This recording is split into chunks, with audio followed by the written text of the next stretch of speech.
I set this for May as well, so it should be the right, well, the calendar thing if they haven't updated it already.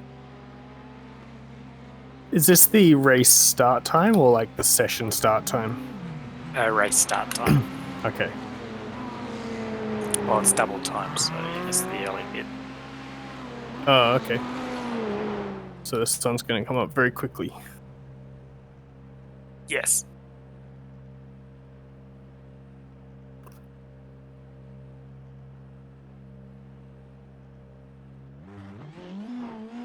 You have about 1 lap of fuel left.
how's it going? Good. Is Regis a little bit quiet for everyone else, or is it just me? Yeah, he's very quiet.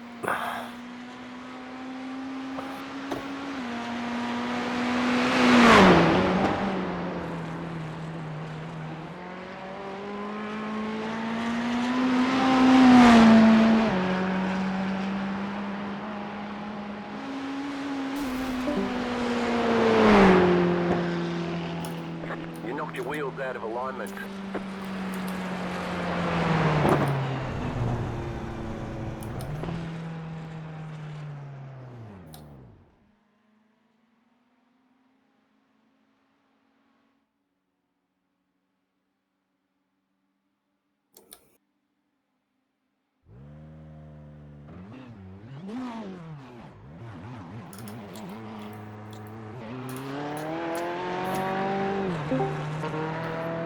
Any better?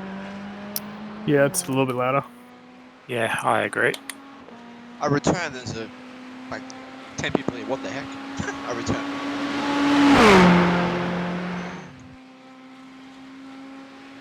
What you got to really worry about, Sam, is if you return and then everyone disappears. That's true. And I'm not live as well.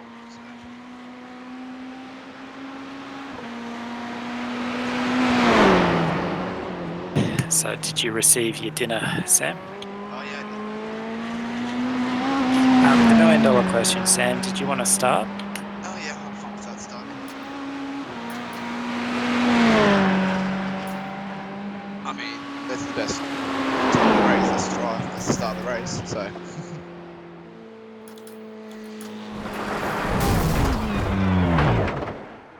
If that's fine with me, or anyone else. Yep.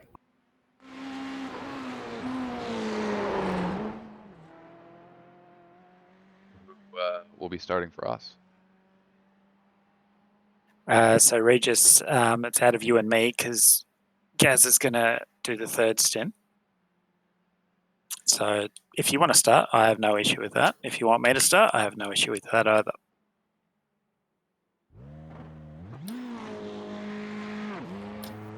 Can't do worse than I did last year on the start. What happened last year with your start?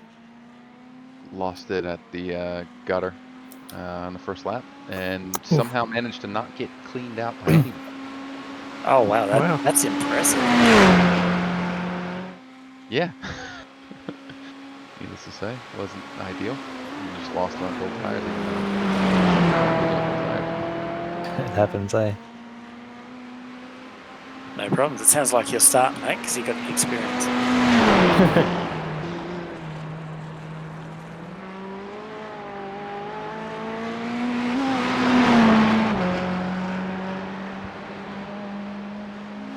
So this VRS set. Yeah, full tank from last season. I would go with the low downforce iracing setup. That's what I've been practicing on, and I've actually been. I think it's default free wing. I've taken it to 2, and unless they do something stupid with BOP, which I don't think they can do anything with the aero. I mean, I'm flat from the cutting to what's the one before Skyline? Yeah, repark. So.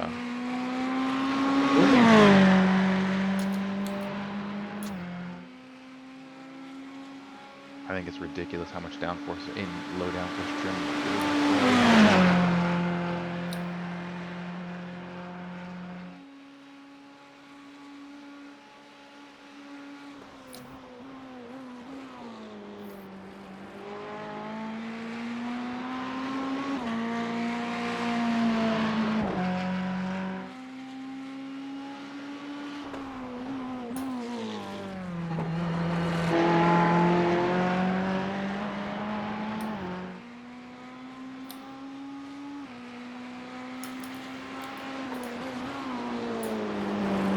Dennis, have you played around with the brake pads at all? No, I haven't played around with anything in the setup, man. So you'd be on low friction pads? Yeah, whatever the out of the box is. The higher ones are, I would imagine, would brake a lot better. Does it feel okay still coming down into the elbow? Because that's where it's going to hurt the most. So I've been running mediums, and I like that. It just depends on how good you are with your left foot, and how much ABS you want to run. Surely the different pads would just dictate how much your maximum braking force is, because the tires would determine how much you can actually brake before Doesn't locking. feel like that in the sim though, right? Because in real life it might make a difference because you've actually got to apply the pressure, but for us, brake pads aren't that hard. The brake pedal's not that hard to press. Yeah, but in real life you can change master cylinder sizes too to get better mechanical advantage. So you can tune it so that the brake pressure that your foot feels is basically the same. So like, what's the like in my mind, the best thing to do would be to have the minimum brake pads so that it requires the maximum amount of force before you lock, because that gives you the most range on your brake pedal, which gives you more control. That is assuming that the lowest brake pad can actually give you... That would be assuming you can actually lock up all the tires at 100%. Yes, yeah. You bet, like, yeah, in my mind, it's like you want to use as much of that 100% brake travel as you can, because that gives you the most finesse. Like you said, assuming you can get everything out of them, which I can. Like, I don't know any car in iracing that I can't lock up by pushing the brakes all the way. Now, the only other question would be is, does iracing actually model the brake heat properly and how the brake pad interacts at that temperature? Because a low friction pad would have less brake heat. It might just translate into more tire wear. It should be the exact same amount of heat. If you slow a car down the same amount, the same mass, it's the same amount of energy being converted to heat, regardless of the amount of friction on the pad. That's not. It's like a tyre compound, I would imagine. Like So- the Brake compounds. The lower friction pads would require more force to generate the same stopping power, but assuming you apply that extra force to get the same stopping power, you would generate the same amount of heat. Yes, be dissipating over a longer time. So therefore, your temperature would be lower. So if you wanted to stop a 1,000 kilo car from 300 to 0, you're right in that the total energy needed to stop the car, no matter what brake pad you have, would be the same. Yeah. But if you have a pad that can do it in, say, 300 meters and one that can do it in 400, the one in 400 will obviously take longer, and therefore you're generating the heat at a slower rate. Yeah, but that's the situation where you're not able to get the maximum braking even at 100% brakes. Like if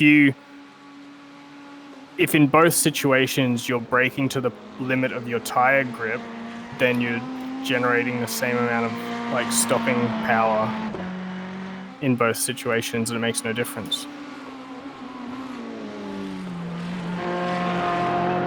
But like, I don't know how it's modeled. There's a different amount of travel, so there would be a different amount of friction applied. No, it has to be the same if you're going to get it to stop in the same. If you're going to... Yeah, but if you have a softer or a less coarse material, then you've got to apply more pressure and therefore. But I'm assuming you are. I'm assuming if you set it to the lower pressure or the lower friction pad, you're simply going to push harder on that pedal until you start to lock up the wheels. Yeah, but say At which point it's the same as the other one. Yeah, say you do trail braking, right? Then you're applying like 5% brake pressure at that point, whereas with the higher friction pad, you're applying 25% or something. No, right? it'd be the other way around. You'd be applying less pressure with the higher friction pad. Yeah, I'm just going to leave it where it is. Like, I think, like Regis mentioned, it depends how they actually model it in the sim. And I assume in real life the key difference is that, like in real life, there is no such thing as 100% brake, right? Like, you just keep pushing the pedal harder, and it can keep applying more pressure until you can't push the pedal any harder. Whereas in the sim, we kind of have the fundamental idea of 100% brake travel. I guess in the real car there'd be a point where the pedal just physically like hits whatever the back of the footwell or whatever. It's probably done as well as fuel usage and fuel saving is done. Is this where we mentioned that there's also brake-by-wire as well? I guess brake-by-wire would be much more similar to what we have. It wouldn't be 0 to 100% brake. It would be line pressure, and then there would be a certain point where the pressure in the lines is no longer compressing the pads or expanding the line. Well, Yeah. actually, you would. The first thing you would do is you'd clamp, and then you would start compressing the actual pad because they are compressible. But then once they kind of hit their max compressibility, then you start actually expanding the brake lines until something ruptures. Yeah, right.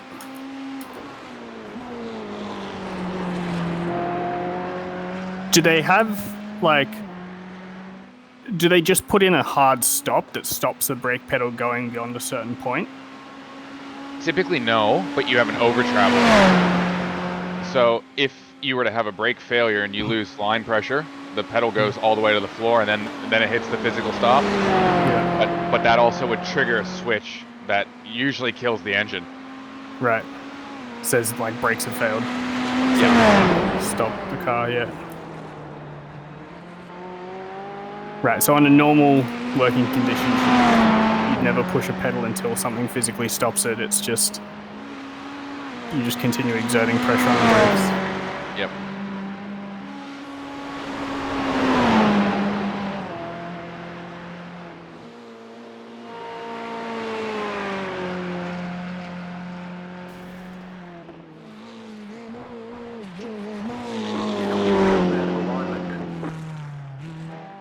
I'm assuming that's why basically every car in iRacing doesn't require you to push the pedal all the way to 100%, because that seems like the way you would try to effectively mimic real life. Getting rid of that idea of a 100% brake. Well, in the case of a Formula One, at VMAX, they cannot lock up the wheels. There's so much downforce that the tires just have more grip than they can possibly use on their brakes.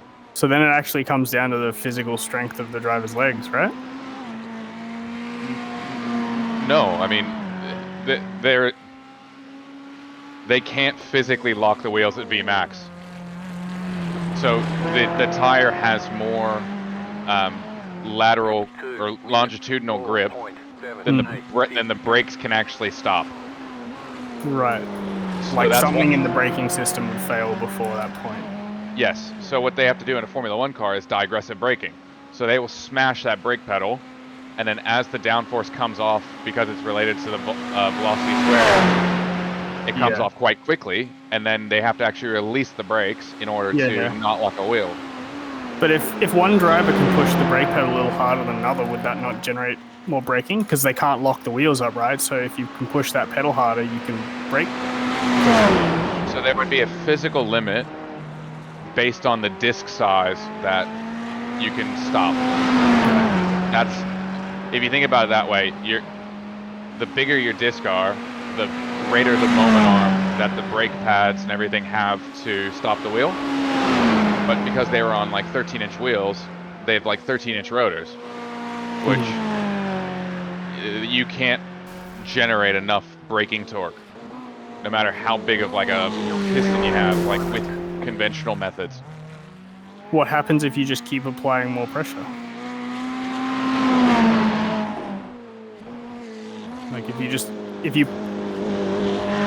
took the driver out of the car and just put some big mechanical solenoid piston thing in and pushed down the brake pedal with some ungodly amount of pressure, what would happen?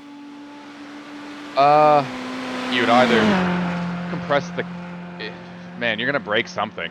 Right. So you're either gonna have the caliper split in two, or you're gonna have the actual rotor shatter just from the compressive force, or the brake pads themselves just turn into gum.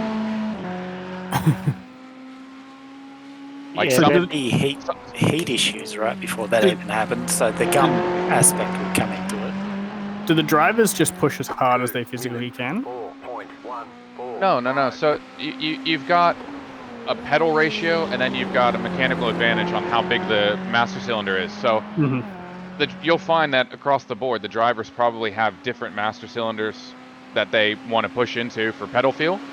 Right, so they adjust what they want. But just like you do in the sim, it's advantageous for you to have a heavy brake. That way you can modulate the pressure better. Yeah.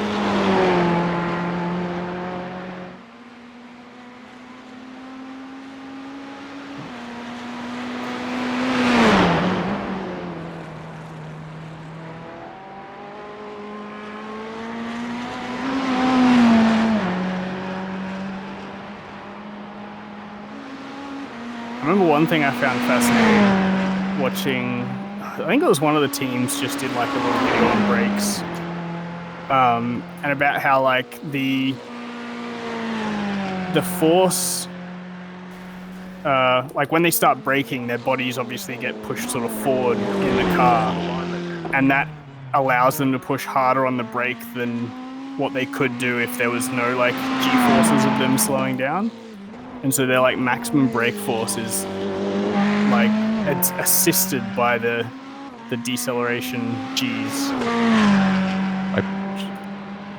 Like braking uphill.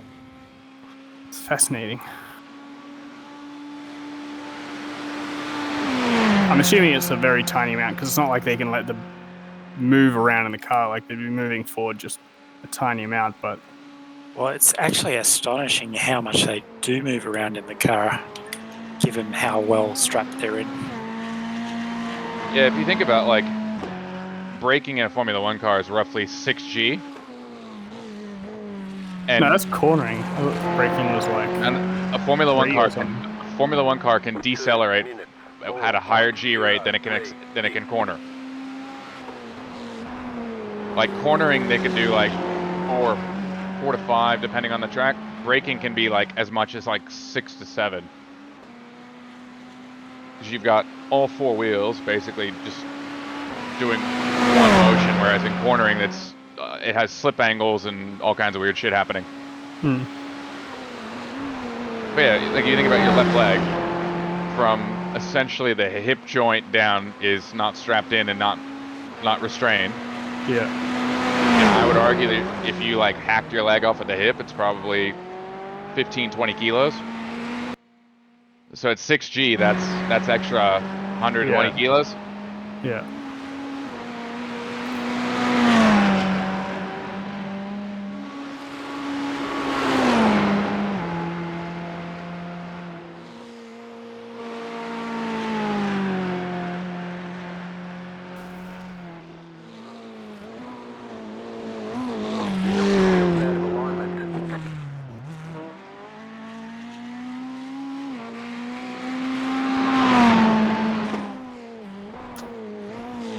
This car is so simple to drive. It's so forgiving. It is. It's easy to drive. Yeah, it's well, you guys are going quicker than I am, but it is very forgiving. I mean, I'm using the low downforce at the moment, just get a feel for it. So.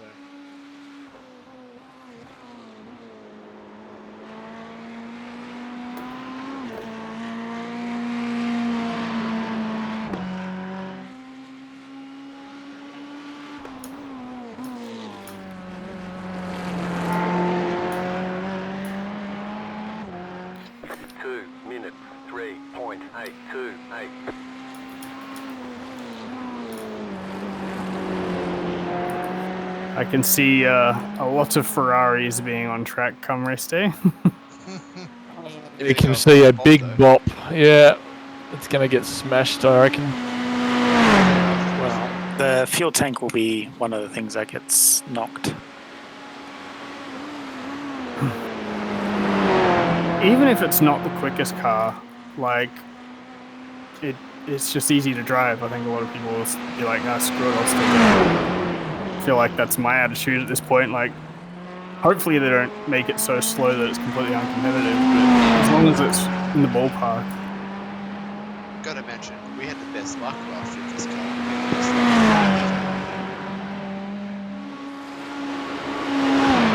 Sam, did you get smacked with that storm last night? Yep. Oh yeah, my power went out yesterday afternoon. Did lose power. Yeah, it wasn't too bad down here. There was lightning.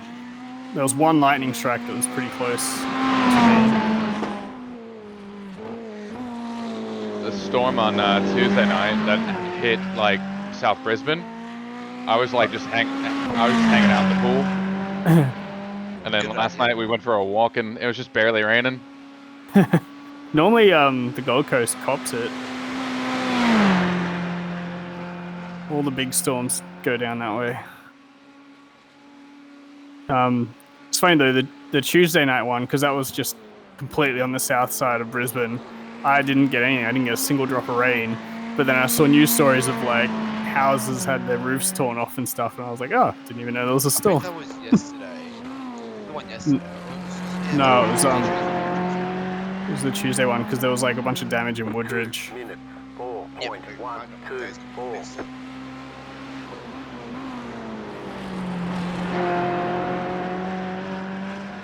Mind you, Okay. Woodridge's default state is damaged, I think.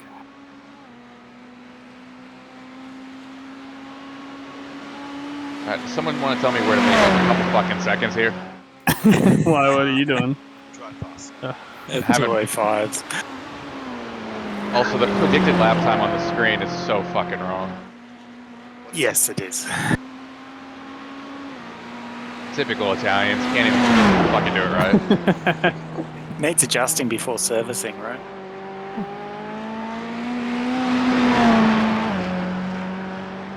One of the guys at work about 6-8 months ago bought a Panigale V2, and I reckon it's been in shops more than he's ridden it. Meanwhile, I've got my Aprilia Tuono that's like rode hard, put away wet. And I don't even think it's seen the service center since I bought it, and I'm just astonished that it hasn't caught fire. They're such sexy bikes, though, the Panigales. I rode it. I would not trade him not for anything. He'd have to pay me to ride that thing. It is miserable. Well, apparently it's really hot under the seat as well. Oh, It's like, that's just not fun in Queensland. I rode his bike for like 30 minutes from Crumman Valley back into the Gold Coast, and my wrists were numb, my back hurt, my fucking nuts were cooked, and I'm just like, get me back on my bike. The Tuono's the, like, naked one, right? Yeah. Yeah. Like my street triple. Naked's the best. You get all the fun of the super sports, but without all the pain. Plus they're naked. 2 minute I gotta say, these 4.114. Sorry, Sam, I couldn't hear a word you're I saying. said I gotta say these Ferrari paints look very nice. These beautiful Ferrari paints on these cars. They're very nice. Can't see it from inside the car. All I see is teal carbon fibre outside my car. If you slow down a bit, Regis, though, I could follow you around and see where I feel quicker. But Dennis, not to right rear. Yeah, don't look at the right side of my car, Sam. Not my fault.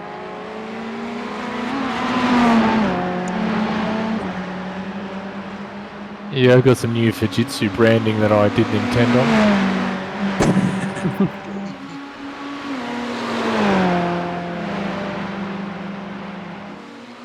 Warwick, you using the same setup that we've been using last week? Yep.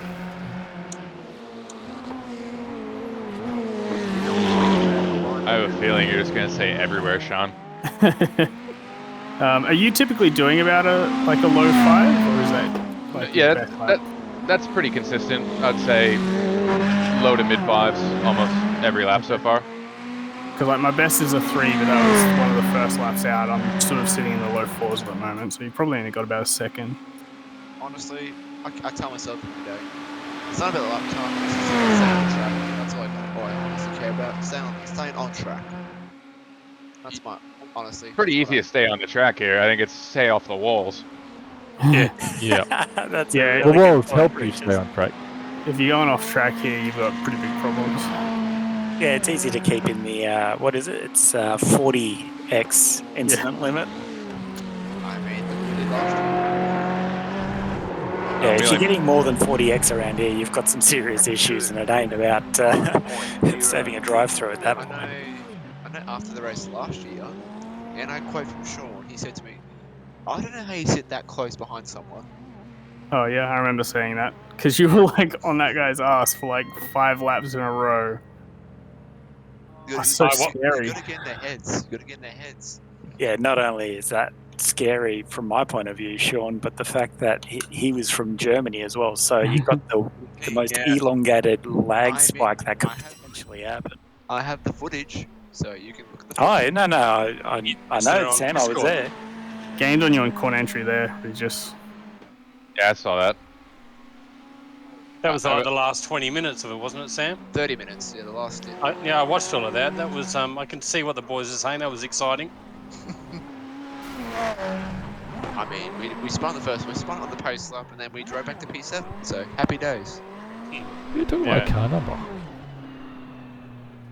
I'm just getting out of your drive. This cheeky bugger took my number. Oh, God damn it. Rude. Not butter. Oh, Warwick, are you in the car? I am about to be. Have a look at my wheel rims. I'm sure you'll be pleased. Oh, look at you go. Thought I was checking damage then. You can go a lot deeper into there. I don't brake before the kink, or I'm just barely starting to get on the brakes at the kink.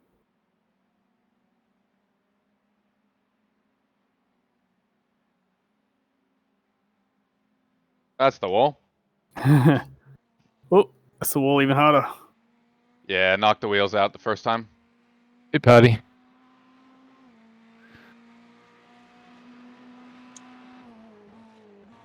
Trying to buff the car up with concrete again, Dennis.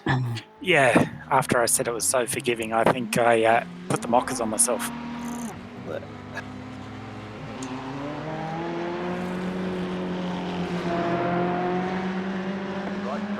yeah, Regis, at the cutting, yeah, I try to sort of keep my foot down until you sort of get through the kink, and you kind of get through the kink, straighten up really quickly, and then brake hard.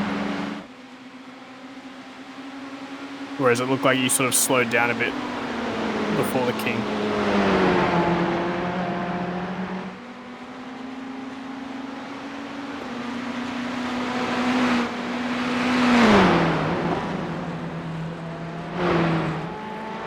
Yeah, I've been kind of tapping the brakes before the kink and then getting back on the throttle before doing the cutting.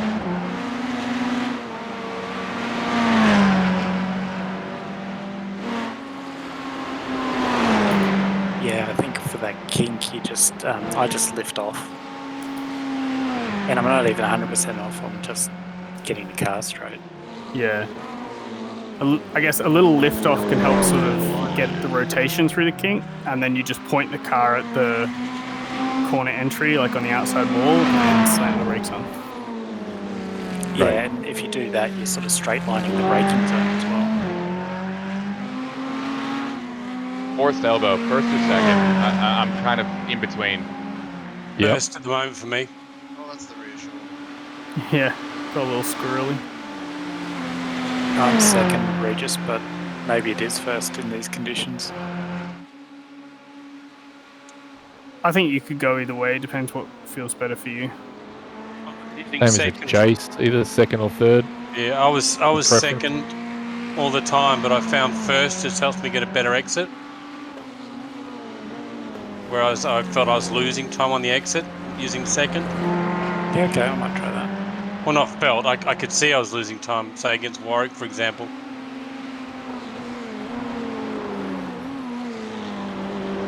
Actually, yeah, first. Like, I'm not even changing out of first until I'm sort of out at the wall, which is a reasonably long amount of time. It helps, for me, it helps me slow down before the apex so I can position the car for a better exit. Yeah, exactly what I've experienced.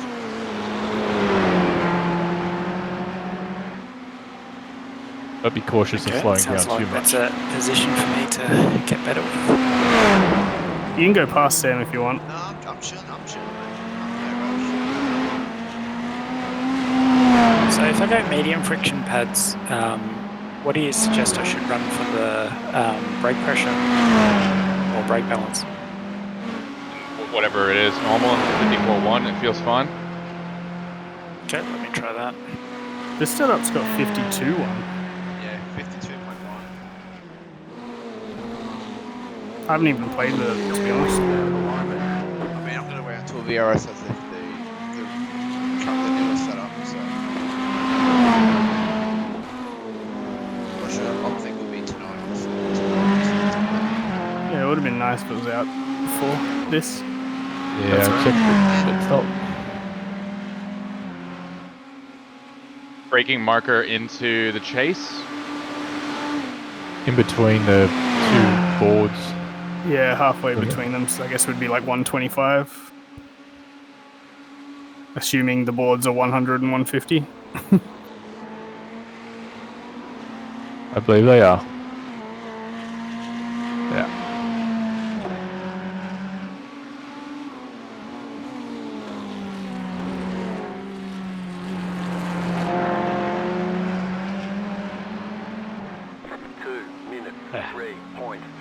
Phone call.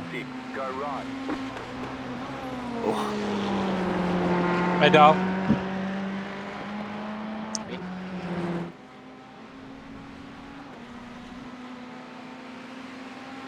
Yeah, it was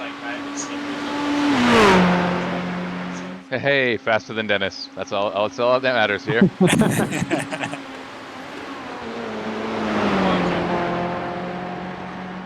Oh, now I got a new car. Let's see. Yeah, Regis, the first like 2 laps are definitely much better, then you'll drop off. But then once the fuel tank empties, I've done it again. you'll start to sort of beat your PBs again.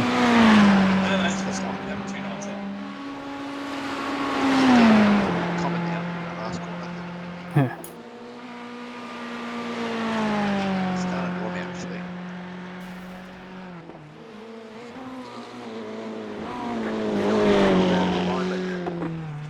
Where did you find the time, Regis? I think it was just a little bit everywhere.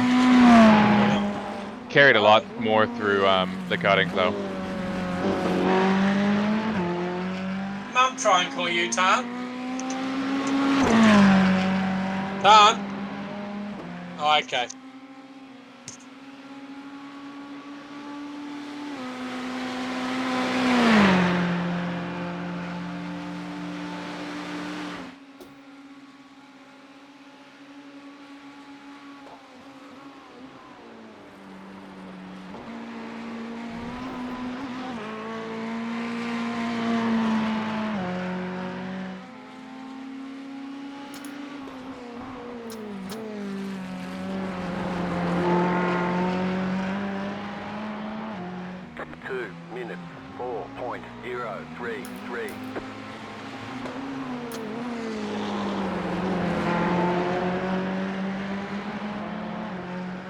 So I've just got down to about 40 litres of fuel and I'm starting to match my PB from the start of the stint.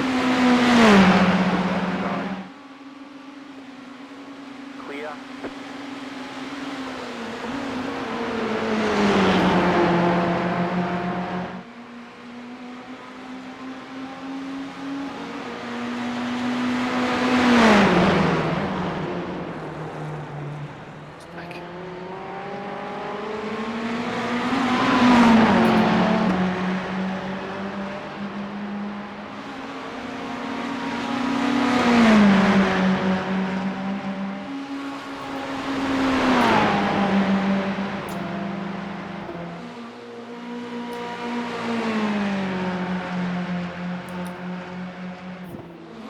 Sorry, Regis.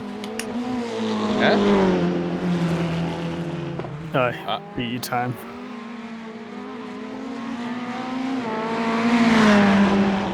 New target for you.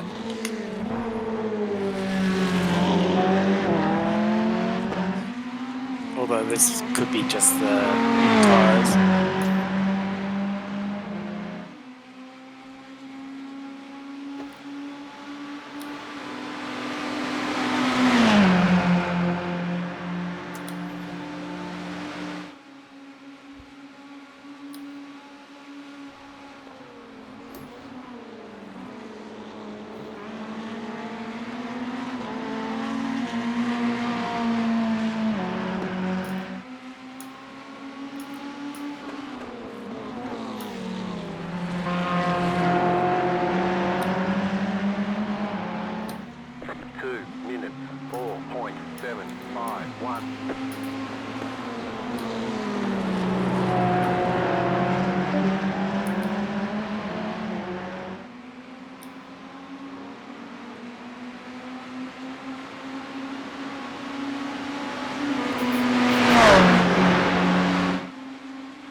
Down and give up the time game.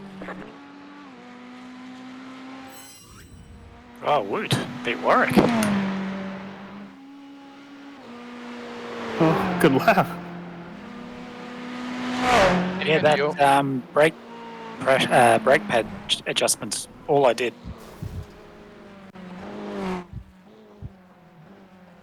Any idea why the top left corner of the screen says internal?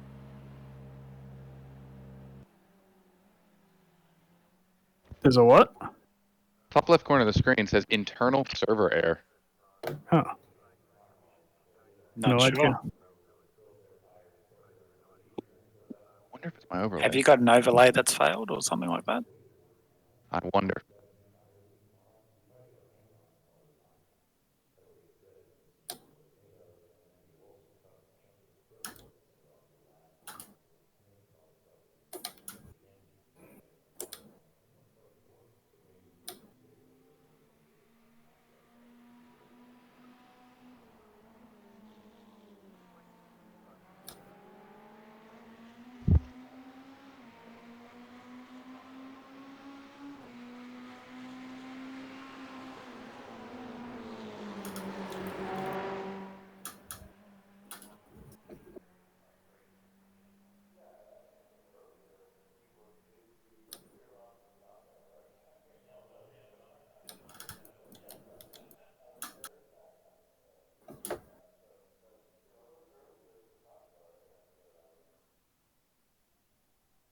Fuck, Dennis. That's all right.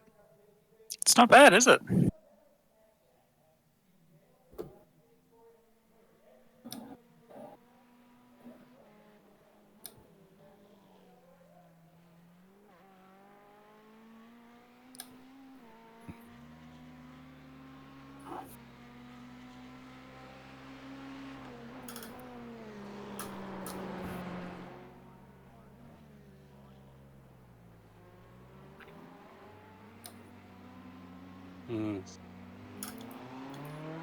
Poor exit there, Sam.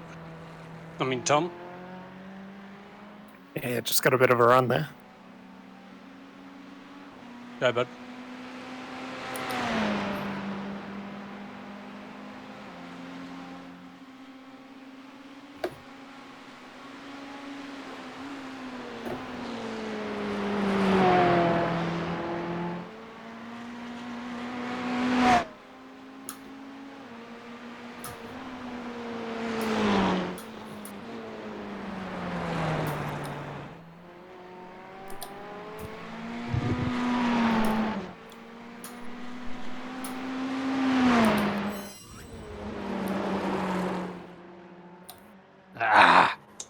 Bloody flyer of a lap, Tom. I had Jay's toe down Conrad. Oh man, I was up by 0.4 of a second, and then I screwed up the elbow, and Tom was all over me all the way. So. I've been just barely scratching at my PB, and I was like, oh, all I need is like a few hundreds, and I'm getting ahead of Tom. Now I have to readjust my targets. Just dump fuel out of it and go for a quali lap. Yeah. Don't tell anyone though.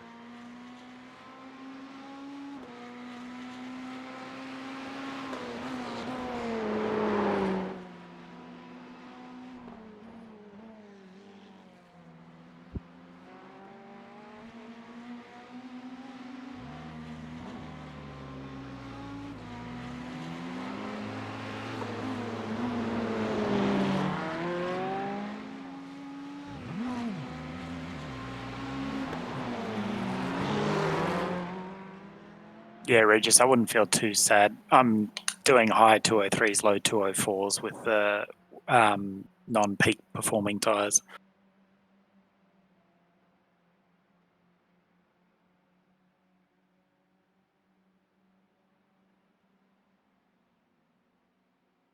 Did you mean 4s and 5s, not 3s and 4s? Because if you were doing high 3s, low 4s with old tires, that's impressive.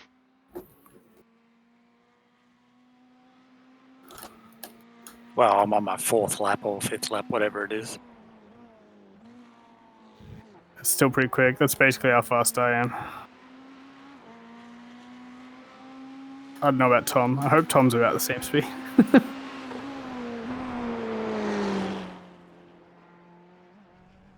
This thing is deadly on cold tires. Yeah, it's not terrific, but it's certainly not as bad as the Lambo. I think all the GT3s have that characteristic. Like the first lap, especially like the first half of the first lap, is just bad. Yeah, turn 2 on the exit, easy to gas it up and spin sideways. And I find the entry to the cutting the weirdest. It just feels really easy to let the rear go around as you go into the cutting. So it's by the time you get to about the S's that it sort of seems to settle. What was the password? Was it snails only? Only snails. Yeah. Oh, only snails. Like only fans, but snails. You know what? There's probably a website named Only Snails. Probably. Probably an adult orientated one too. Probably French. Yeah. I'm tipping that would be escargot at that point. Only escargot.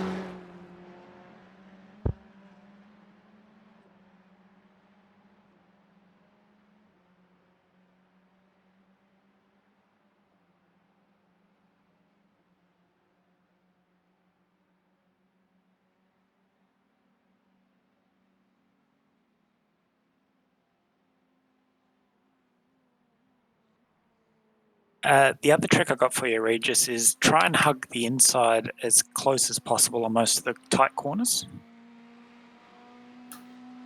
I typically do that. The cutting, I just went a bit wide there.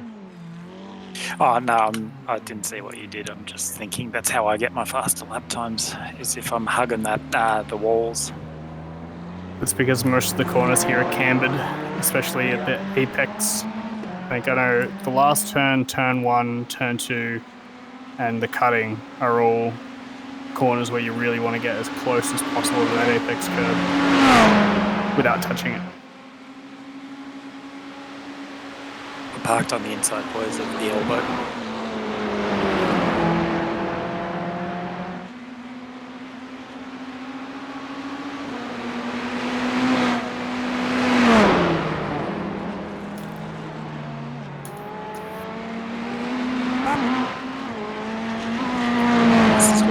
I need to have a toggle for my traction control. Yes, handy. Is the pit limited on what? Yeah, it does. Definitely does.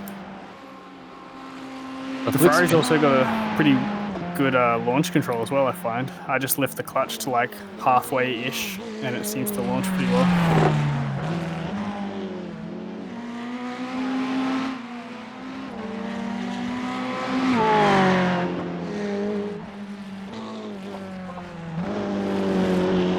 There's some telltale marks on the elbow. Don't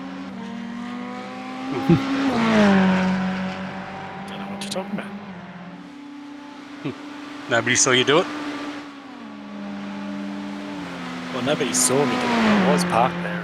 Plenty of people saw me do that. Yeah, I saw the parking bit. I came past you.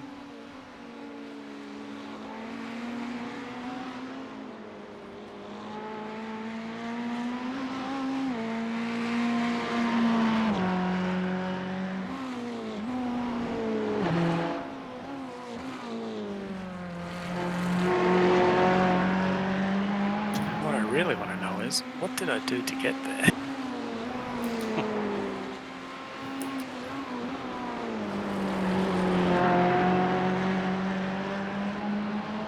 Oh wow, I lost it downshifting.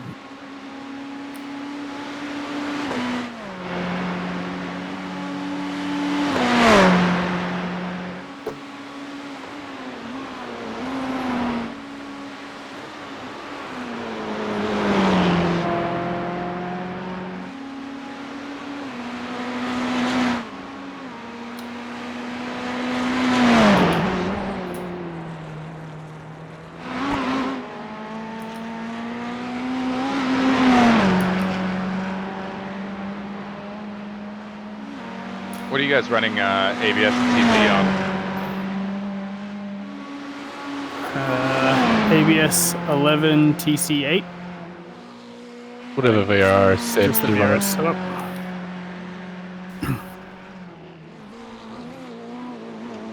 Okay, 10K's too bad. I can live with that.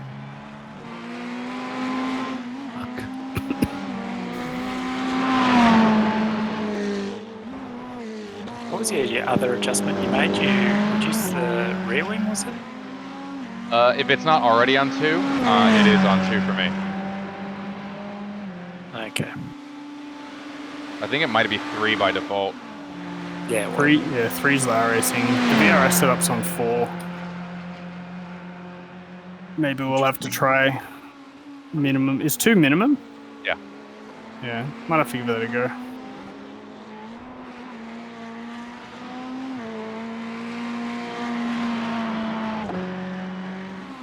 do we have to adjust the gearing? Because we can't in this car, can we? I don't think any of the GT3s have adjustable gears anymore. 2 minutes, 3.3. Not even a final drive? So the Ferrari has gear sets depending on what series it's running in, but that I believe is locked by iRacing. Okay. So there's like an IMSA gear set, there's a Le Mans gear set, there's a Ferrari Challenge gear set or something. But you don't get to choose. I'm not 100% sure. I mean, I don't know, does iRacing ever lock up a specific item in a setup? I don't think so. Not it fixed, of course. I just thought they took that away from all the GT3s. So this definitely has different gear ratios you can pick. Oh, okay. Oh, It's like right by the fuel, and I think like default is like FIA. right.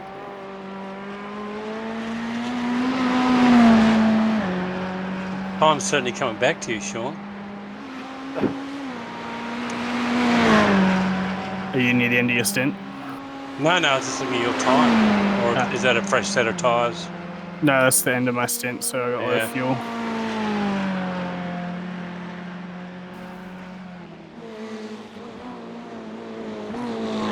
So it's looking like a double stint tyres is possible in the cooler sections of the race.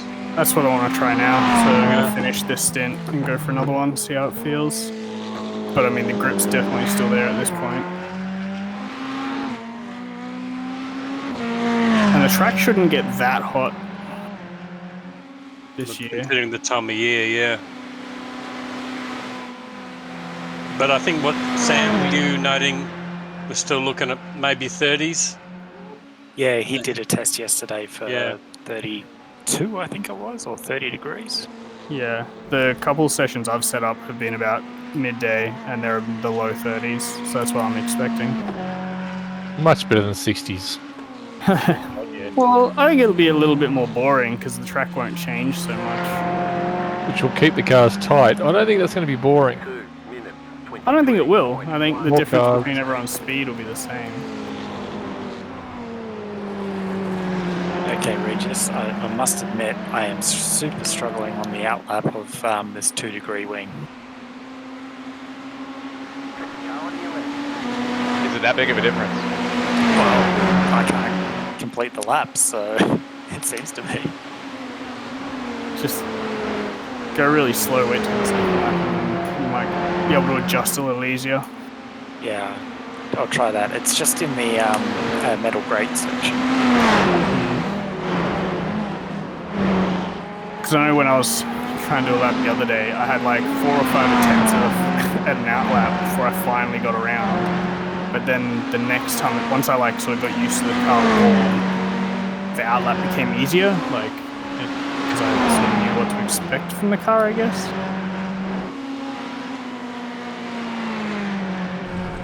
Hey, I survived the metal grate.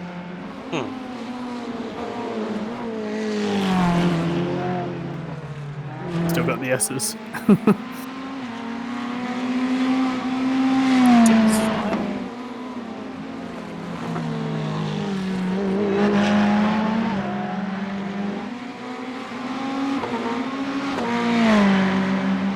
What will be interesting to see is how much speed do I get down here? On the brakes at about 278.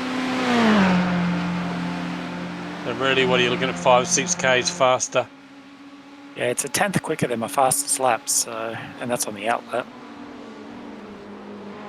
Like just on the straight. Yep. Or up to that point on the No, track. on the straight, that sector. Sector 5.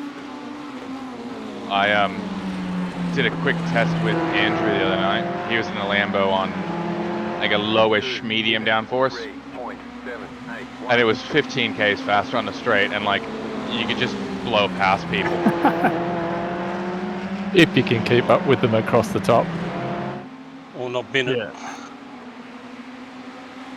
Well, when I was trying the different cars, the thing was that those cars were slower, but they also, it was like they had more downforce on the straights, killing their top speed. But across the top, they're just as scary, if not scarier. It didn't feel like they actually had any more corner grip because of it. Felt completely unbalanced. On my VRS set with 4-wing, I just hit 276 at the braking point on the chase, so I don't know if it's that big a difference. Depends on the exits, I guess.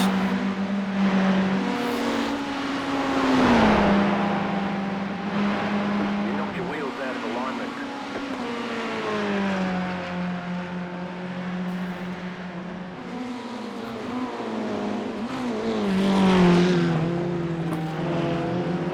So I guess a couple of kilometers an hour can be the difference between them getting alongside you to have a crack versus not being able to get quite far enough up.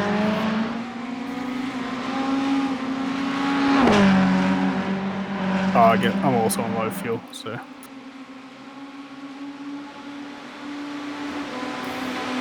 Sorry, that wasn't my session best lap, that was 10th. It was actually my session last lap, so it's not indicative.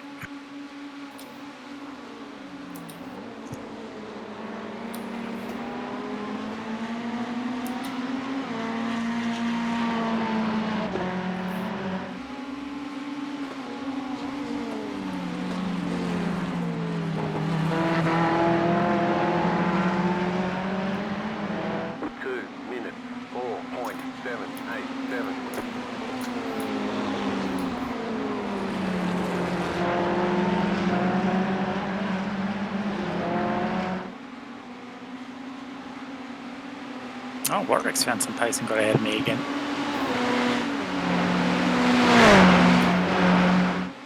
showing off.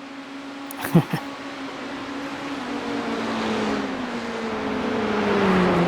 can talk, Jay, Mr. P3. Oh, and Sean's got ahead of Tom as well. Yeah, he's at the other end of the stint. Mine was fresh tyres that first lap. Yeah. A little bit of draft, I think, from Gary too.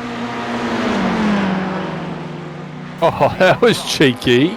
Oh my god, I was committed.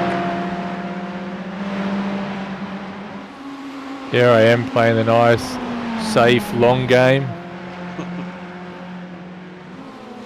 Here I am, 3 wide with someone in the wall on the right. And live to tell the tale somehow.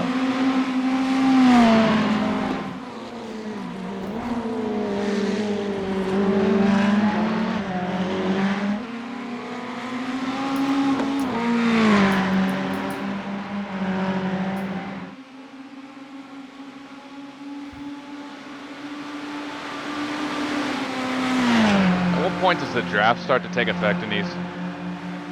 But Well, it's when you've second. got 2 less wing, not 0.6. Yeah, I think it's around a second. I don't know exactly when it is. 1.3. Is it? Yeah, when the guy's got 2 less wing than you. No, it's not. I do know that you pretty much have to be at least against someone with the same wing as you. To have a go down Conrad, you got to come out of the elbow like 3/10 behind them. Any more than that, and you won't be able to get them. You'll just get beside if at best.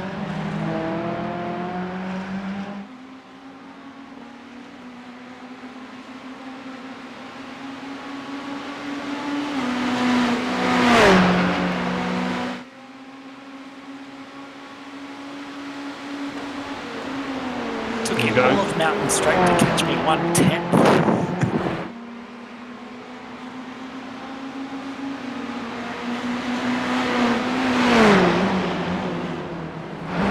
I was expecting none, so we'll take it.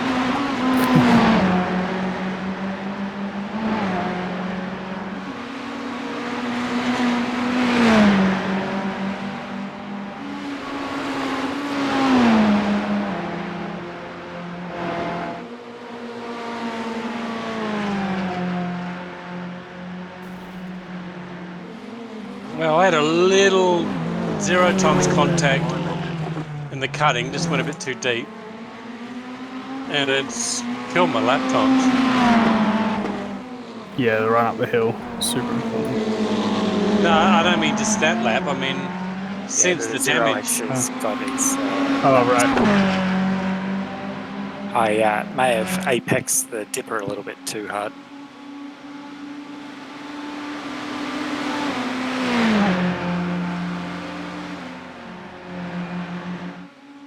My right-hand side tires are about 75%, and my left-hand side tires are in the low 80s.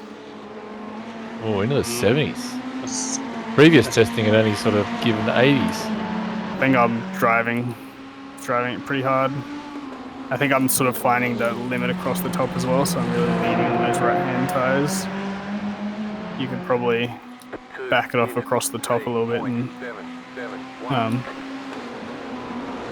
be a lot easier on your tires.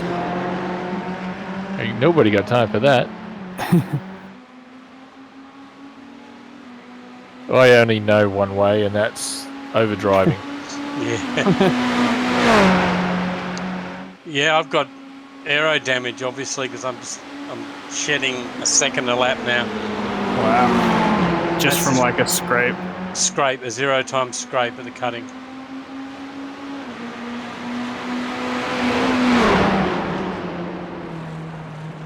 In one of my early practice laps, I clipped the inside at the elbow, and I think it did like wheel damage, and it was like 2 minutes of repairs. A significant speed difference. And it was just like a small clip as well, so you really got to be careful on those. Like, super careful, yeah. I'm just going to pit now and see what the damage repair time is, to see whether I'm just imagining it and just driving slow or what. It'd be good if you can as well to like take the repairs and then see if it's how like Yeah. Oh, yeah. Optional repairs 1 minute 21. Trying just a little tiny tap. Yeah, I just brushed the cutting. That was just going in too deep, and then just a moment of not paying attention enough. Well, I am going to. It is repairing while the tires are going on, though. Yeah, it goes really slow though, I think. No, it's normal timing Okay. actually. Unlike with the tires, it's okay. It's with fuel, it's slow. Oh, okay. Well, okay, I was just comparing to the LMP2, but I guess it's different. It was different. Oh, it is slower. Actually, no, it was slower. It was maybe 1 second equal 3 seconds. That sort of slower. Okay. I remember the LMP2. It was like 10 times slower. It was like 1/10 would go instead of 1 second. Super slow. I'm just going to I'm going to take your advice and just see what it feels like after that repair. See whether it actually repairs it. Looks like you break it deeper than I do already.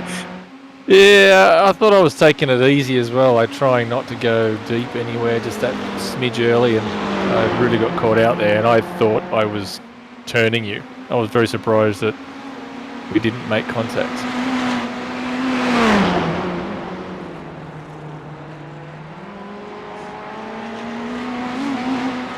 Remind me, when the optional repairs are done, does it automatically turn your car back on?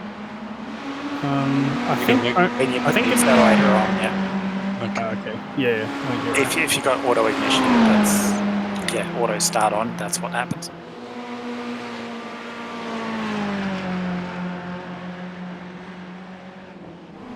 All right, let's see what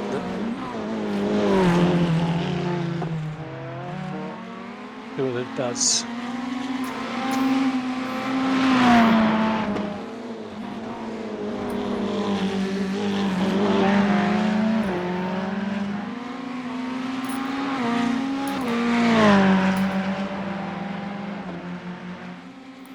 Okay. First lap on old tires, full tank of fuel, was a 2:03.8. So there's still pace in these guys. You have to see how they fare at the end of the stint.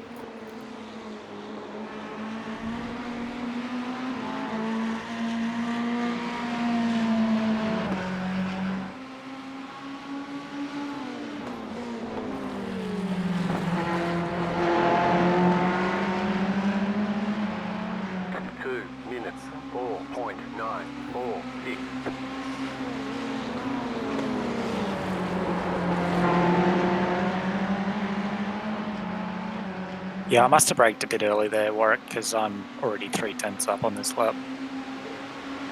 I'm happy for it. To my last one. So I must have brake tested you out of habit. Yeah, I always brake test work too. Yeah, that didn't end so well for you either last time, Sean. Or the guy following us. Or the other guy. Marcus, are you out there on Quali? I don't think he's on Discord. Is that a fuel rub? It's hard to tell because he can't do more than one lap.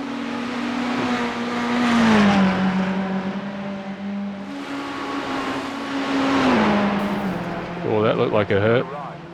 It was a graze, but I knew you were up behind me, so I got out of it. Nah, don't worry about me.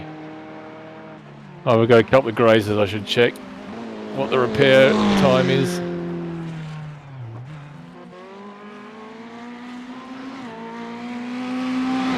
Yeah, Regis, 3-wing is my preferred option after testing this. Is that 2 or that you've got on board now, or 3? 2 now. And you don't like that compared to just 3, like 1 click difference? Yeah. I'm finding that I'm losing too much pace over the mountain, and I'm not really gaining much on the straights. Try 4 then. Okay. Actually, now that I'm on full fuel, I'll check my straight line speed at the chase.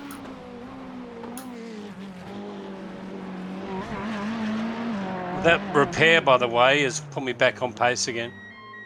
Okay. And you were losing about a second, you reckon? Yeah. I went from being mid to high 3s to mid to high 4s. And I could see the time just draining away down any of the straights.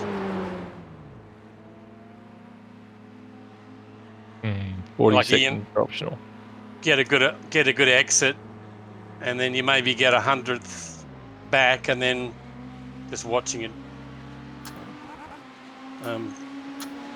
drain away down the straight after that. So you can run IMSA short here and you're not on the limiter at the end of Conrad. What about in draft trying to pass someone? Well, I was doing 278 and it was all red, but it wasn't on the limiter. I have to. If someone wants to give me a draft, I can tell you. Because it is faster out of corners. Whoa. Well, I'm going for the IMSA and 4, so on the wings, so we'll see how this goes. I should go back and get the IMSA then. Actually, no, you keep going, Warwick. I'll see if I can get anywhere close to you. You on 4, are you, Warwick? I dropped to 3. I'm giving 3 a go. And remind me that it's an outlap and not to push hard. Yeah, it's an outlap, don't push hard. But green Outlap, sector, Warwick, it's the most important. green sector must push harder. To get the most performance out of your tyres, you have to push as hard as possible on the outlap. Right, brake deeper. Rain. Freak them all out with the talk of it being slippery.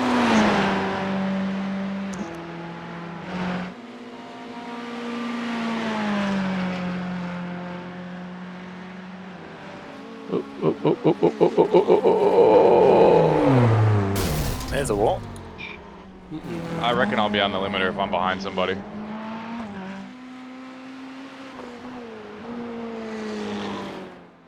Depends on how far down you are.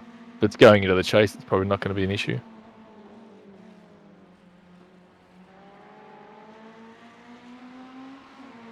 I think that one notch of wing is just that little comfort level for when you get a little bit wide or a slight slide. Yeah, you might have to readjust your braking markers like I had to do with the 2-wing. Yeah. I wonder if the IMSA would be IMSA set would be a better quali ratio. You knocked your wheels out of alignment.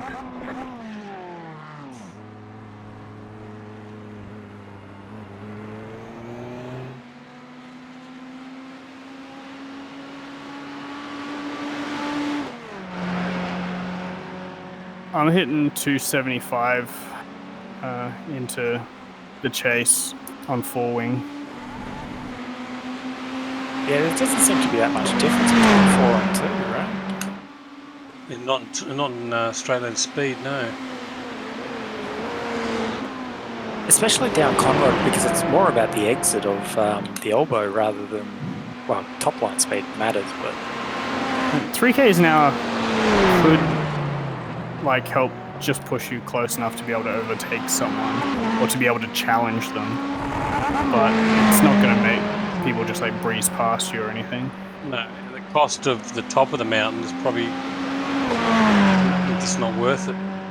I wonder if the extra downforce that you're gaining is actually pushing the rear end down and then cutting drag. Yeah. Are the springs soft? Oh, they're relatively soft. I mean, I don't know without looking at them, but Sounds like something Mercedes would do. maybe we should get Max to touch your rear wing. Go and check it out.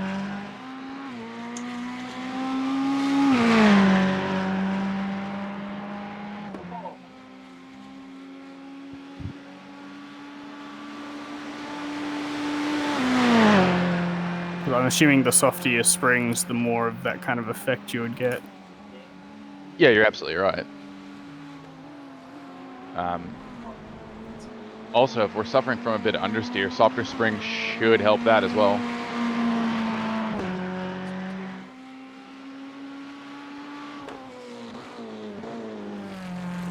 I think I am. This car does feel slightly understeery to me, but I don't mind it here. I can just churn out laps without crashing. Oh, I got a 1x at the top of the mountain without it hitting a wall. In the dipper on the exit. Nice. Just hit that grass. Yep, easy to do in there.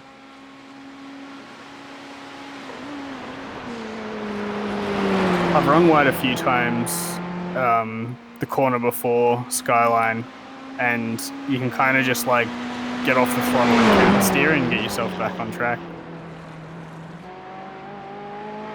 Yeah, you're going to be on the top of the rev limiter, I think, with the Enzo gearbox, because I was right at red line almost. Yeah, but if you're looking at the lights, they go red, and then you've got another probably 500 RPM before it's actually on the limiter. Yeah, you're right.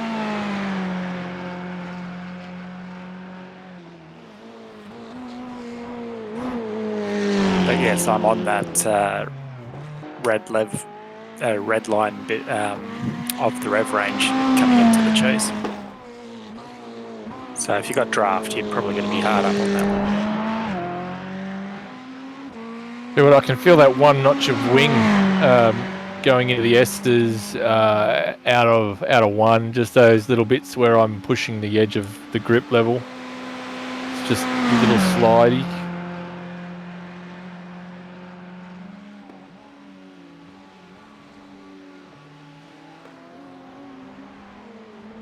The temperature's gone down by 1 degree since we started.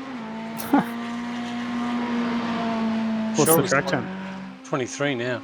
Yeah, but we started at 22, didn't we? I thought it was 24. Ambient's 22. Maybe I read it wrong. 2 minutes.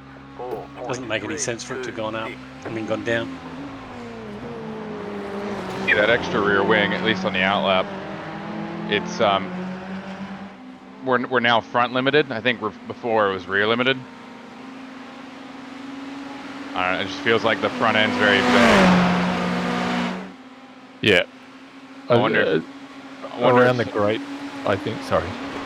I just wonder if, like, one click softer on springs at the front of the car, if that doesn't fix that. I was going to wait for the VRS set to see how they went, but turn 2 out of the grate, I find it just lacking a little front. But like I said, I'm just going to wait for VRS to see what they do. Might be that it was really set for a warmer track. Yes. So the update might take the colder conditions into account. You would think so, wouldn't you? That's what I'm hoping.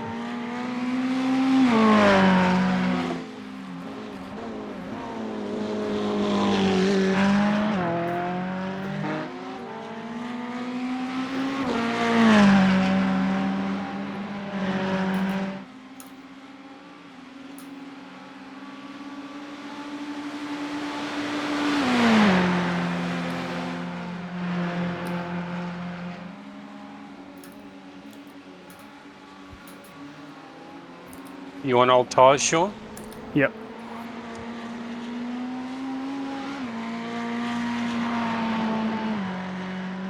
You want nice fresh ones? On my Go outlet. through? No, not yet. I'm on my outlet. Yeah, but you want to start your next lap in front of me? What's the draft first, mate? No, I just don't want to screw up your run, that's all. I haven't been able to string a couple of laps together yet for some reason.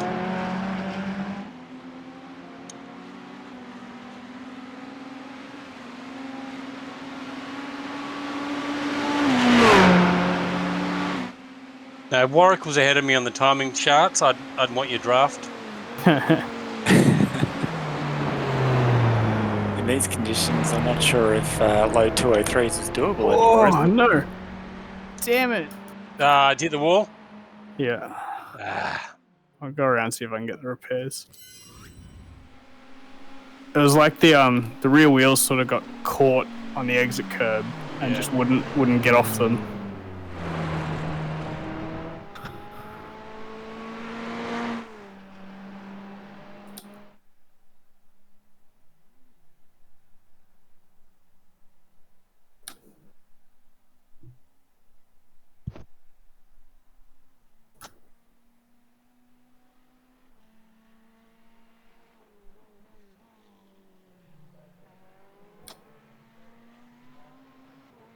How are you going back there, Kaz? Pretty good, buddy. It's cruising along. Nice. 41 laps done on the tyres. Oh, nice. Nice. Under the second stint. Yeah. You're probably about the same point as me, I think. Yeah, I think I was just a lap or two ahead of you, mate. Yeah. They feel fine on the second stint so far. Like I don't. Yeah, I'm just taking it easy. Mid fives will do me, just to get it around. What was your wears after the first stint? 80 was the lowest on the inside front right.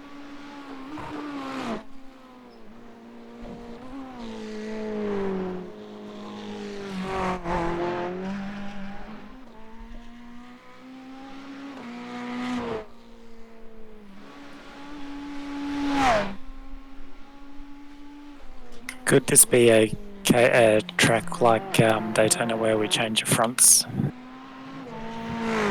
instead of all four? I'm not getting. My wear difference is left to right, not front to back. Oh, okay. and maybe just changing the rights then. Maybe. Yeah, my right rears are worse than my left rears. Yeah, and like my right rear is worse than my left front. Similar. But they're also only about like 5-ish% different from each other, so I'm not sure if changing only one would be that beneficial. 7.5 minutes of repairs for my crash. So basically, don't crash is what we're suggesting, right? It's probably the quickest way around here. Yeah, I'd say so. It was turn 1 exit. Oh, okay. I got up on the curb, but then my rear tire touched the grass, and it just sort of pushed the rear out, and I went into the wall on the left-hand side. Nose first. At 80 k's an hour. Whereabouts the track? Turn 1. And one. So turn 1, a little bit of grass, spat me over to the left. Yeah, that's one of my little spots I like. I get the good entry with the apex really well, and I start to get on the gas with high confidence. And she just rolls over the curb and spits me out to the inside wall. I do it a lot. And I was massively down. I was only doing 260 down.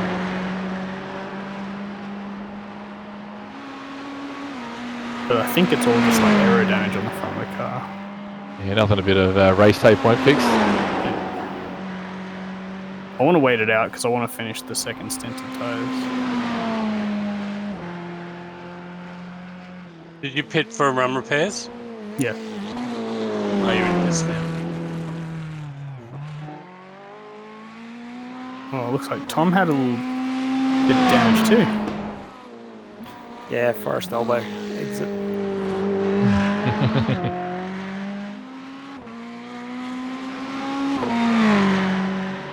A lot less significant than mine. Yeah, only a minute and a half for a.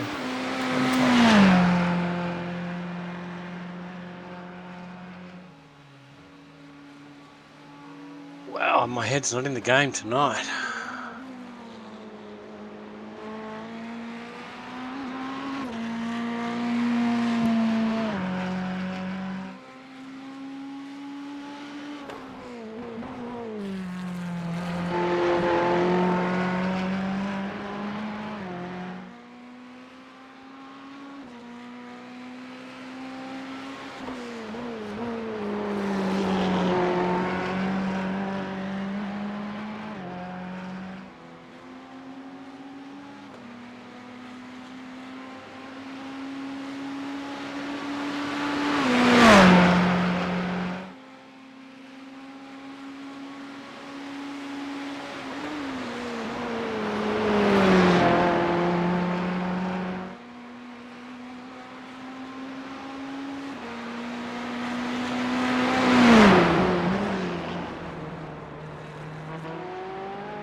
What gear are you guys in the team? First or second? Bit of both. Drop to first and quick chain second. Second.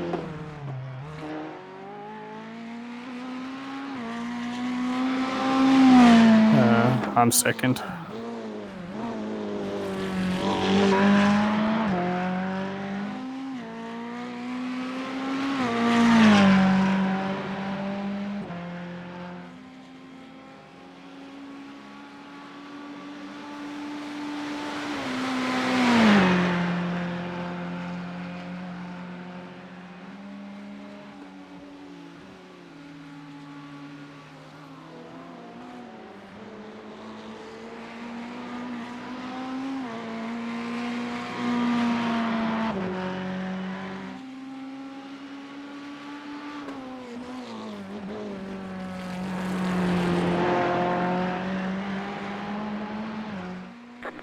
minutes, 3.121.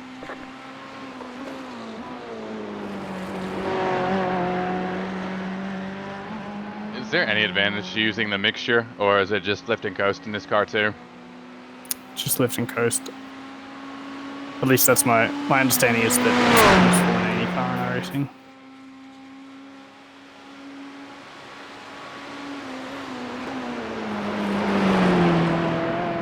I think at this track it's pretty easy. You can just lift and coast at the chase. That's probably the only place you just do a big lift there if you need to save. Into Griffins you can save. Yeah. I guess the end of the two straights makes the most sense.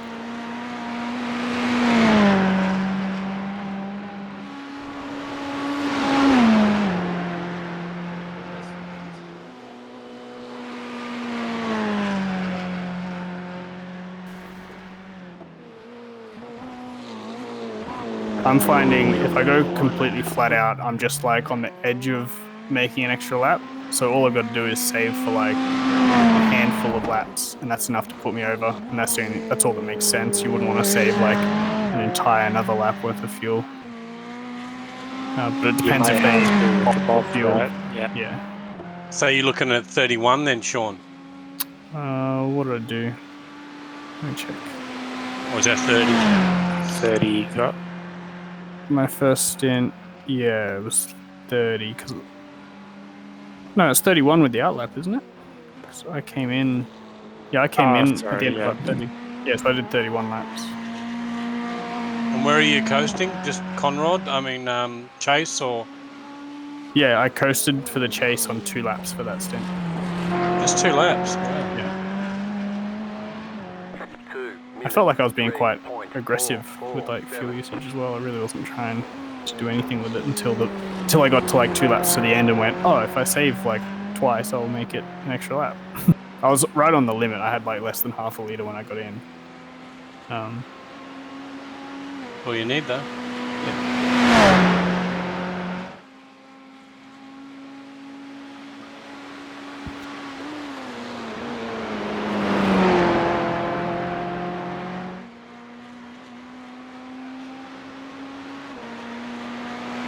But yeah, if they change the fuel tank size with the bop, that might change.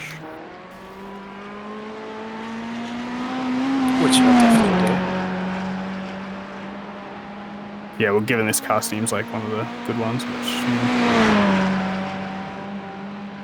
that's what they'll do. Yeah, I think I think there's 2 separate things that they do in BOP is, you know, the balance of power in terms of the speed over the lap, but they also match the fuel loads, like stint length.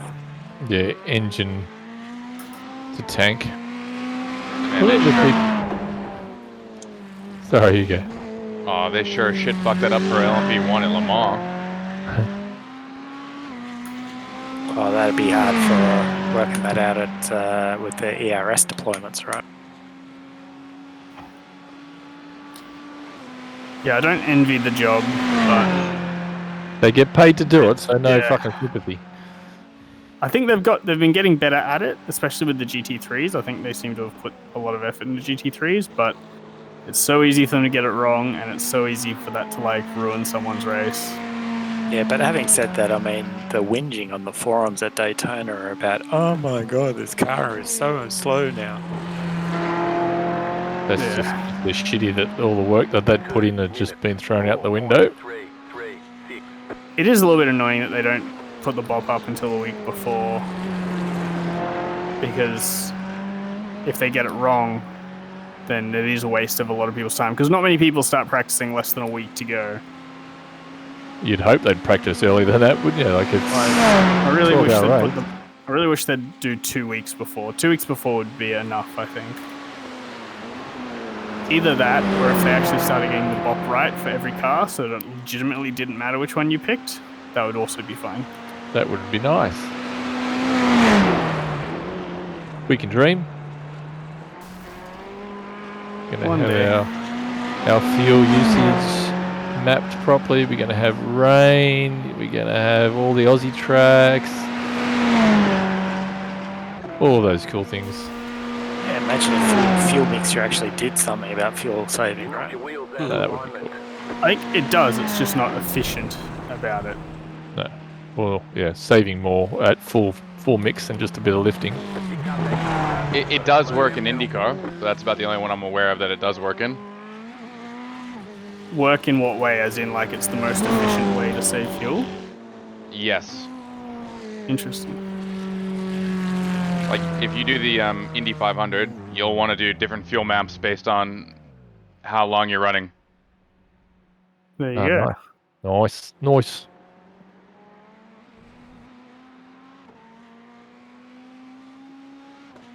I know, like, they work functionally, but my understanding is, like, in the GT3 cars and LMP cars and stuff, it'd only be useful in, like, a league race where they do yellow flags, and if you go under yellow, then you actually want to, you know, turn your fuel mixture down just to absolutely minimize fuel usage. But that makes sense in ovals as well, though, right? Because you don't have opportunity to save as much fuel because there's not enough corners. Yeah, I guess so. You don't have big braking zones like you do on the road. I'm watching that video that I can't remember who it was that posted, maybe Sam, with all the macros. But watching that stream, all of the supercars saving fuel by flicking the engine off and back on and coasting and. Oh, really? Oh yeah, they were fucking wow, super serious. That's about impressive.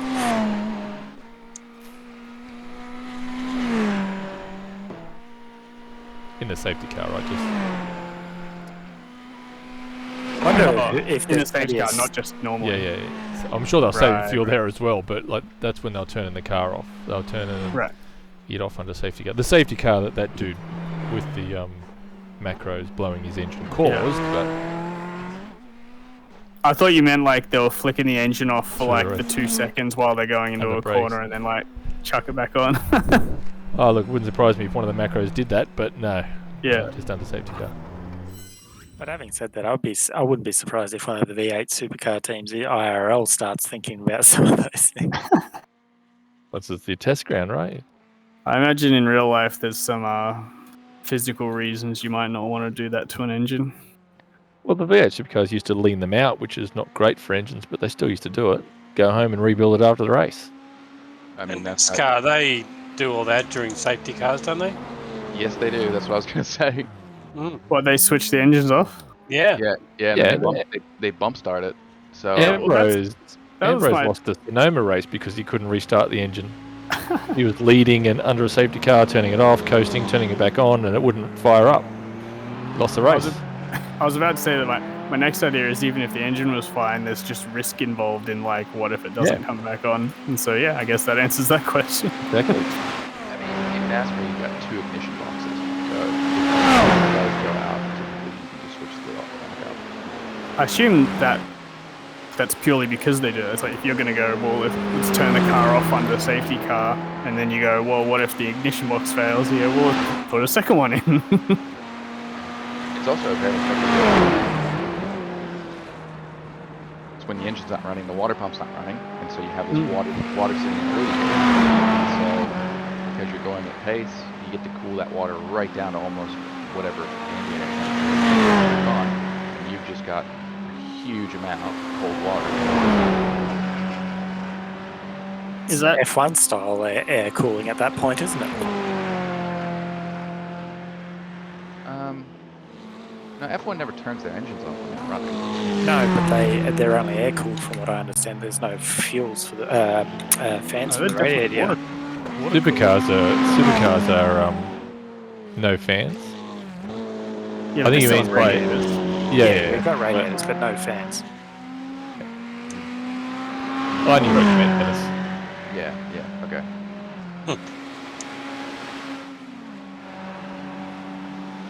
I should know.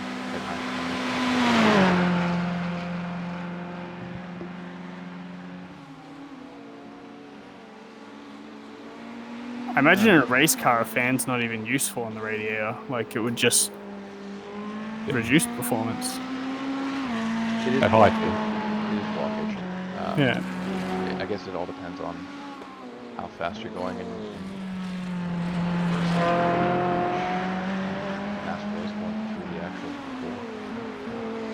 Yeah, you'd need a fan that could, like, blow air faster than the air that just comes in from the ducts or whatever.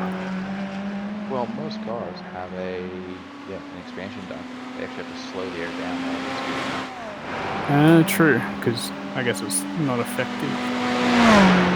So Blowing too far. You've got a radiator that's, about the size of a 32-inch monitor, right? Tiny inlet on some cars, like on a NASCAR, it's about the size of a number plate. And so they have to expand it from that.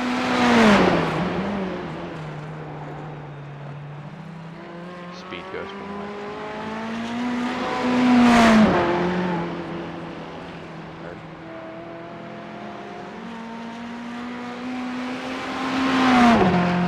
I gotta get going. That's my night. Okay, Rangers, thanks for coming along. Yeah, catch you later. Yep. See you, mate. Yeah, let's do it when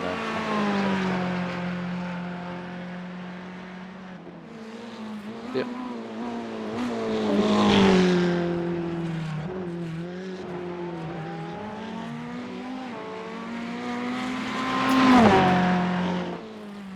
Well, good news is the repairs seem to have been complete. 20 minutes later. 7 minutes, which is a long time. Yeah, it's funny, Sean, you've been in the pits for so long. I've now caught up to you on laps completed. Are you on second stint tires? Or you just mean overall? No, I've just, overall. All right. I can't even do a stint without crashing. God, yeah, me too. I don't think I've made 10 laps in a row yet. Just pushing too hard, I think. Yeah, I've been getting too close to the walls on the metal grate in particular. Oh, that's what I'm sort of keeping away from. The exit, on the other hand, I was really bad for the metal grate. I think it's because I fuck. Speaking of which, No, turn one. Gary, I'm at turn one. The four wing is like easy mode to drive. That's what I've been doing.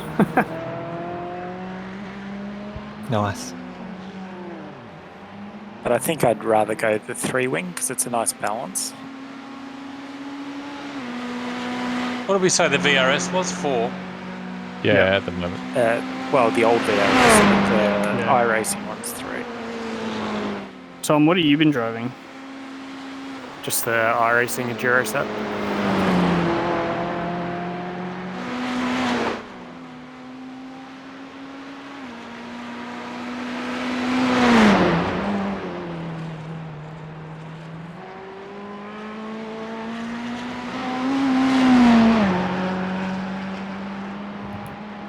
I think it'll be worthwhile to have a extra wing on the quali set, because I think overall lap time is faster on the wing.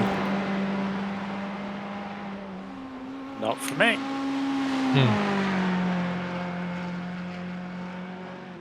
3 seems to be my sweet spot. Although the track temperature is now 25, so it's really hard to gauge because it's too far from when I did my last stint run. What's everyone doing? Because I'm around the 25s at the moment. 25s? When I get a lap O's. right, I'm doing high 3s, low 4s at the moment. I'm not really doing time lapse without crashing yet, so I'll get back to you on that. I'm about the same as JB. I'm sort of doing low 4s. Yeah, I've used up 33 liters of fuel though on my stint. I'm at about half a tank, but on my second stint. Oh, those are second stint tyres too, right? Yeah. They do feel a little bit slipperier. Like I can tell some of the corner exits feel a little bit more challenging, but it's not enough to really make it like we should be able to handle it. Even on a and the lower wing speed's still setting? there. Maybe you should stick to 4 if you're going to double stint tyres.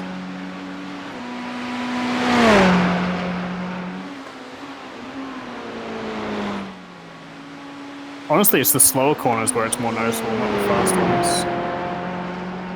The tyres or the wing? The tyres.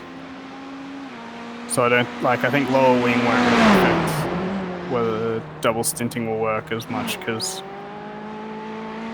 it's like shittier tyres have more effect in the low speed corners.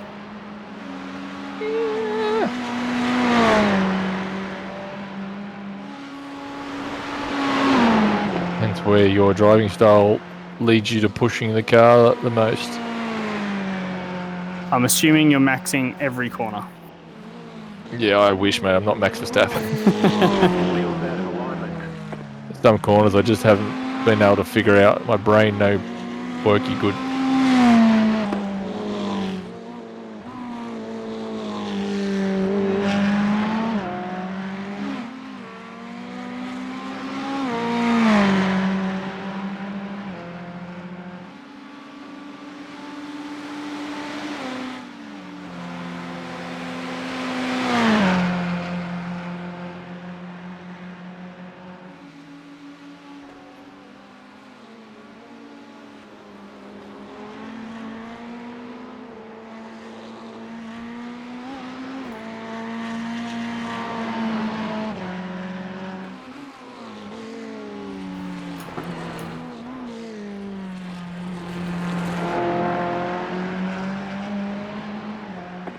Two. 3.7. 3.738. Ooh. I don't know what lap I'm on. It could be 2, it could be 15. No, it's not 15. Lost track. Yeah, I'm probably at about 2 or 3. But I'm on autopilot, I'm not real.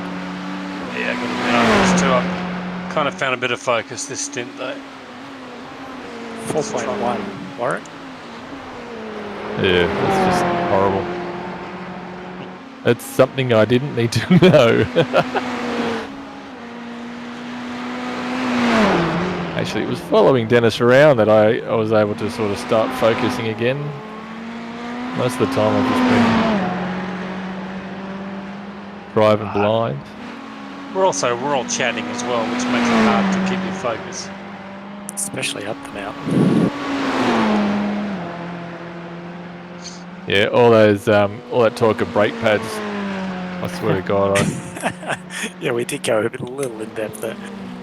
I don't have enough spare brain power to cope with the racetrack and brake pads at the same time. I think. Don't you start with same colours? I think I slowed down a bit when we're talking like that, but I also sort of end up in that sort of really it's like I drive safer. I'm just backing off. Yeah, you do. You drive at about 9/10. You just step back from the edge. Cut around. So I'm losing like a few tenths of a lap, but I'm not like gonna crash or anything because of it.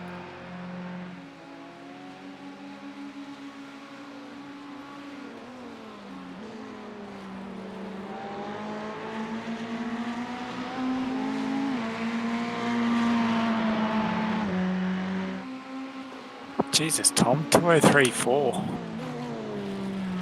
Where are you finding that time in this temperature? I don't know. 2 minutes. 4.547. Macros. Craft, low fuel. Well, basically, I've come to the conclusion anyone faster than me is cheating in some way. Agreed. That fucking talent hack. I'm glad we all agree on that. We simply disagree on where that line is. Exactly. Yeah, that talent hack. I think that's what it is. There's one streamer that has for yellow flags, talent.exe stopped working.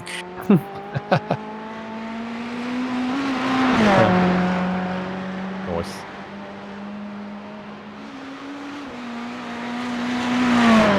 I still haven't worked out if first or second is the best way through the dipper. I think second. Just depends. No, it depends on your style.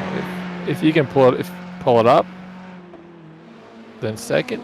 If you can't, I first. just don't think it's that slow a corner.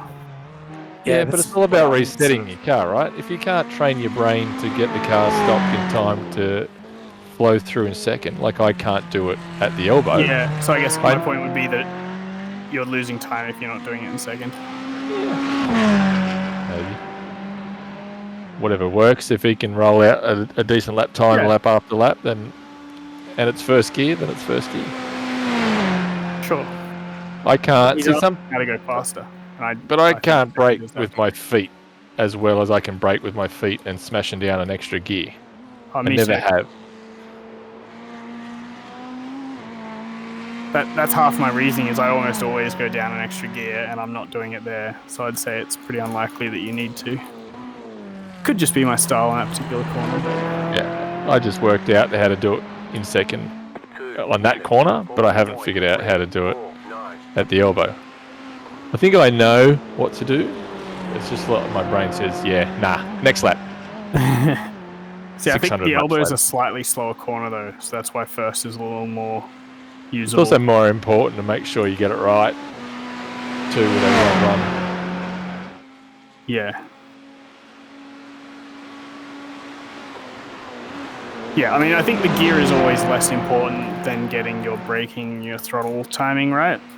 And so using whatever gear helps you get that right is step one. But then at some point, if you want to go faster, if the corner's fast enough, then you're simply slowing yourself down by going down too many gears. What did I get to? 6 laps. Yay.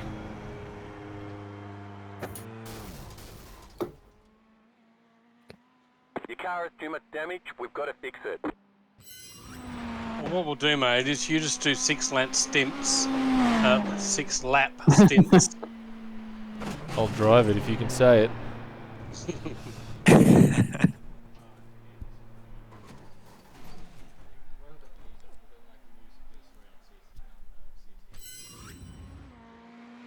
Let's do one of those things where we all come out and annoy each other on the track.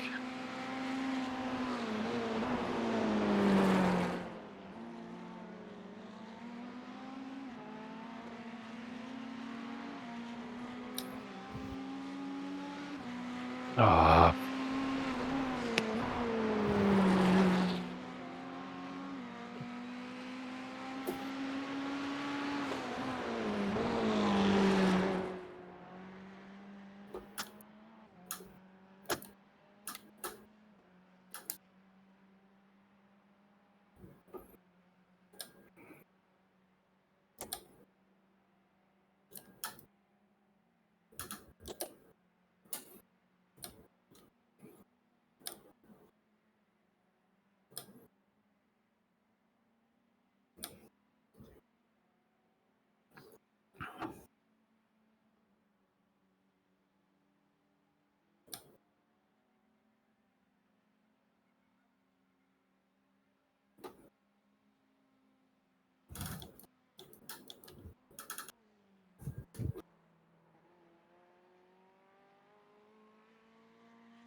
Hey, Dennis, what's the average I rating or strength of field for you and your second team there? Are you likely to be in the same split as us, for example?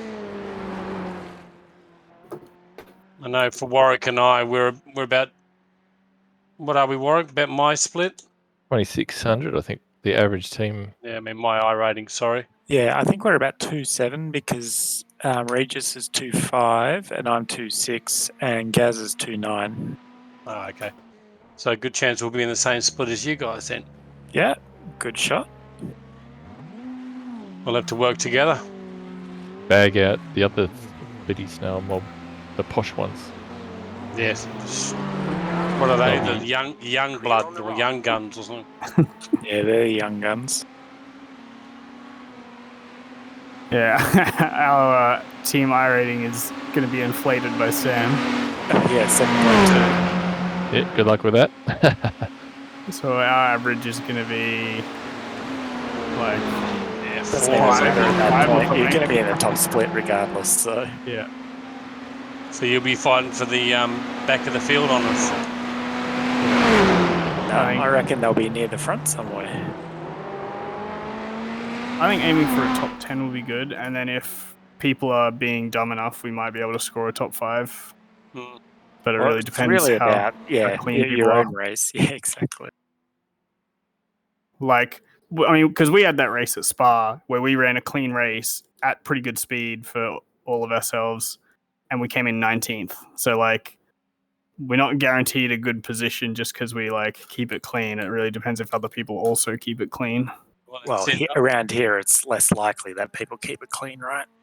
Yeah, I think Whereas Spa's Spa's a little bit more forgiving. For sure. But of course, the higher up in the I rating you go, the cleaner guys tend to be. The Not at egos. the top. Yeah, the egos take over. Everyone always says that, but it's definitely cleaner at the top. Like, people just have people have better control of their cars. Like, they might be overly aggressive, but it's way easier to stay alive in the top splits. Yeah, I tend to agree there. It's just that you do get the really desperate maneuvers from the guys that just so aggressive. Yeah. It's guys who stuffed up at the beginning of the race and making their way back. Yeah. I guess if you can spot them, then you can sort of keep yourself relatively safe. Have you guys had a look at the Daytona metrics or whatever they call it, or the data as they put up in the forums? There's the guy Rob Cratch. I haven't actually looked yet. Yeah, I haven't either. I meant to. I just noticed in the top split of the the highest rating guys, they did like about 8 more laps than us over the 24 hours. Yeah, that sounds right. It's like 8 more laps. They fucking hell. You mean in the in like the main time slot? Yeah. Yeah. I mean, we were like 4 laps back on the lead in our own race? Yeah. And those guys would have been 4 laps back on the lead in that race. Yeah, it's crazy. But it's also like, if you average it out, it's like per lap, it's not huge. No, the 24 hours, of course. Yeah. With that level of concentration at that speed is just insane. I know, isn't it? But having 4 or 5, 6, 7, 8k rated drivers, you'd expect their average speed would be a little bit higher. Oh yeah, I mean the guy that fastest won lap time was a 1:05. The guy that won your split was didn't the guy that won your split at third and you guys were battling? Imagine if they just went out and just led from start to finish. Yeah. No mistakes. Like, it's not too out of this world to think they'd put 8 laps on you.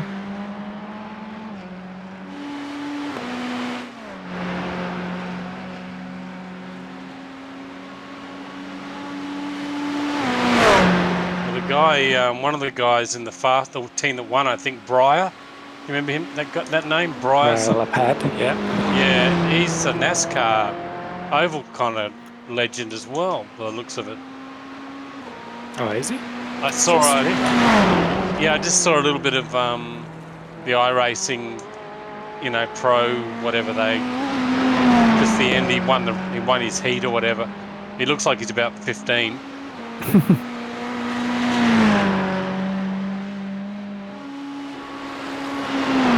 I mean, he's the dude who was going beep beep every time he passed somebody during the 24-hour, doing the road runner. I nearly Everybody just needs did a what gimme. Sean did. At turn 1.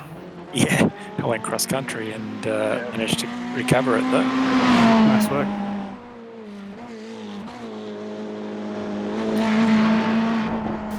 I just saw a clip today of the final lap of the real life Daytona.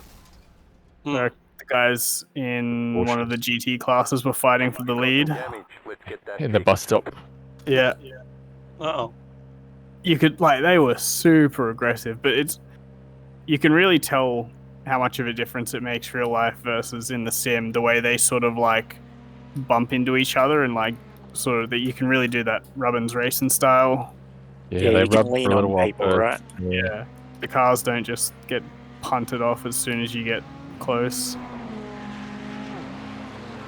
Even in the second hairpin, the guy behind actually gave like a fair bump into the rear of the car in front. And it doesn't just like in iRacing, the rear of the car in front just gets picked up and you get like jackknife sideways. But I guess in real life, the bumpers actually absorb that impact and it doesn't Feels like unsettle the cars are mapped too light, like they're 300 kilos or something. When they roll and get thrown around, they get tossed around as if they weigh nothing. There's no like absorption. Yeah. I think that's the key thing. There's no like the cars don't crumple. They're essentially like solid steel objects, and so when they bump into things, like all of that energy gets imparted on the cars. None of it gets absorbed by the. It's a pretty straightforward thing to even just cheat with it. Oh my god. Yeah, with the hitbox. Yeah, they could just say like, you know, two cars collide at a certain speed. Just remove some of that energy and then apply the remaining energy to the cars. Like, yeah, I wonder if that's just too much of an algorithm with all the netcode flying about. But even if you cheat it, just a really cheesy small numbering to start. It's got to be better than just do a static, you know, speed versus impact speed. Yeah. Yeah, just a vector and working out, and then just wiping 5% of it off. Yeah. Even if it's just like I said, a cheaty, hard-coded number, rather than going, okay, well, this car's made up of steel. We've got a bit of carbon fiber. If it's at the nose, then we'll make it calculate. Just cheat for the initial build, right? See how it goes and build on it. I can't even turn a lap now. I do remember reading the new damage model was meant to include some of that deformity and stuff in it. But from what I've seen, like the new damage model cars don't seem to behave any differently in that respect. Like they really need to, I think I agree. They need to just fudge something to make it so that you can have a little bit of bumping and not just spit the cars out. Even if it's just your car and the wall. Okay, so there's no netcode to worry about. It's all handled on your local machine. You and a wall. It just bounces and ricochets like billiard balls. Start there, and then come back to netcode later. I think they do have a bit of that, because I know that if you hit tyre barriers, it's definitely smaller. You get less damage, and I think the car bounces a little less. And that's you can wedge in there. Yeah, definitely see that. Near the aircon. You can wedge into the solid cement wall here too. I'll see you guys later, I'm tired as now. Do you finish your second stint? Nah, I'll put it in the wall at Reed Park there. You got close though. It's 23 laps, man. 53, yeah. But there's 2 laps for me. Have a good night, eh? Yeah, no problem. See you, mate. Night.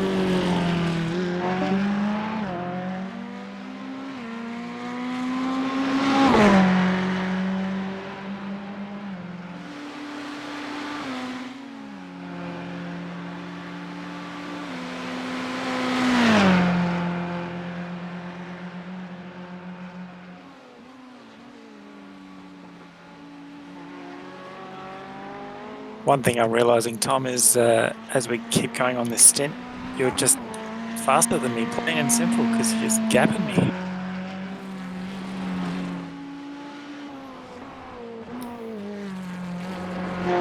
He's muted the chat so he can concentrate. No, I'm still here. Probably makes sense, considering he was going down the mountain while I was talking to him. I didn't factor that in there. That's the only way you're going to break him.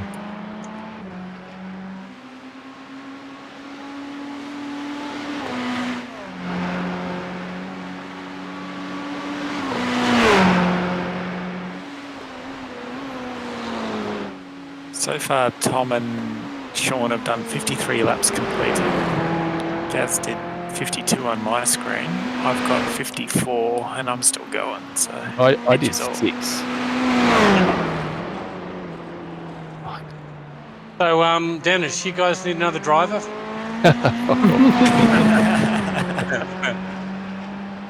You haven't done a stint yet either. No one's going to pick you up.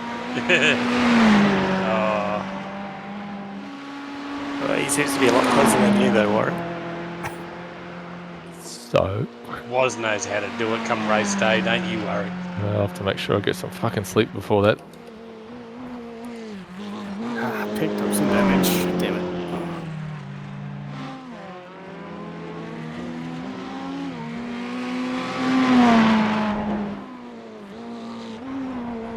Might just duck into the pits for a quick repair. Quick repair. 7 minutes later. No, I think this one should be more like a minute. Oh, actually, what's my straight line speed like?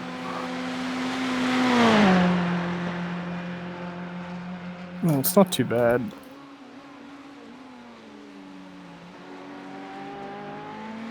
I just want to be able to compare my lap times accurately.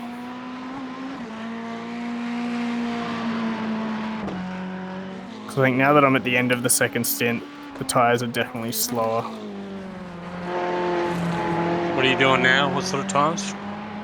I've been doing like low 204s, but I'm almost at the end of the tank of fuel. So at the end of the first stint, I was doing like low 203s.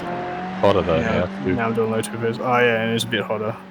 So it's definitely slower, but I think it's quicker than taking tyres every stint. Like 40 seconds of repairs. Because it takes a while for the drop-off to occur, though, right? Yes. So you do probably, what, half your stint before they start dropping off? Yeah, it feels like the second half of the second stint where it's been the most noticeable. The start of the second stint felt like the start of the first. Now it's really starting to kick in.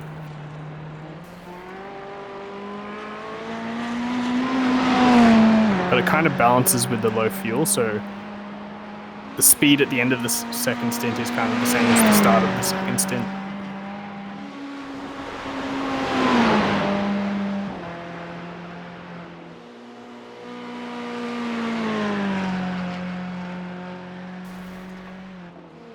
Oh, hey, Dennis. G'day, sure. See if you can catch me.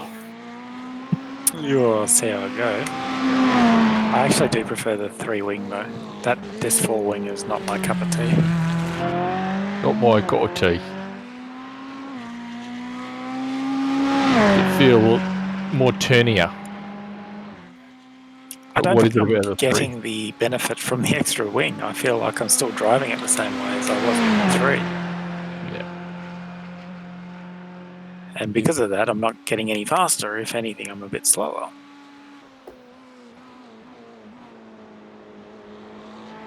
But I might have to just do a set session with a set temp to really practice.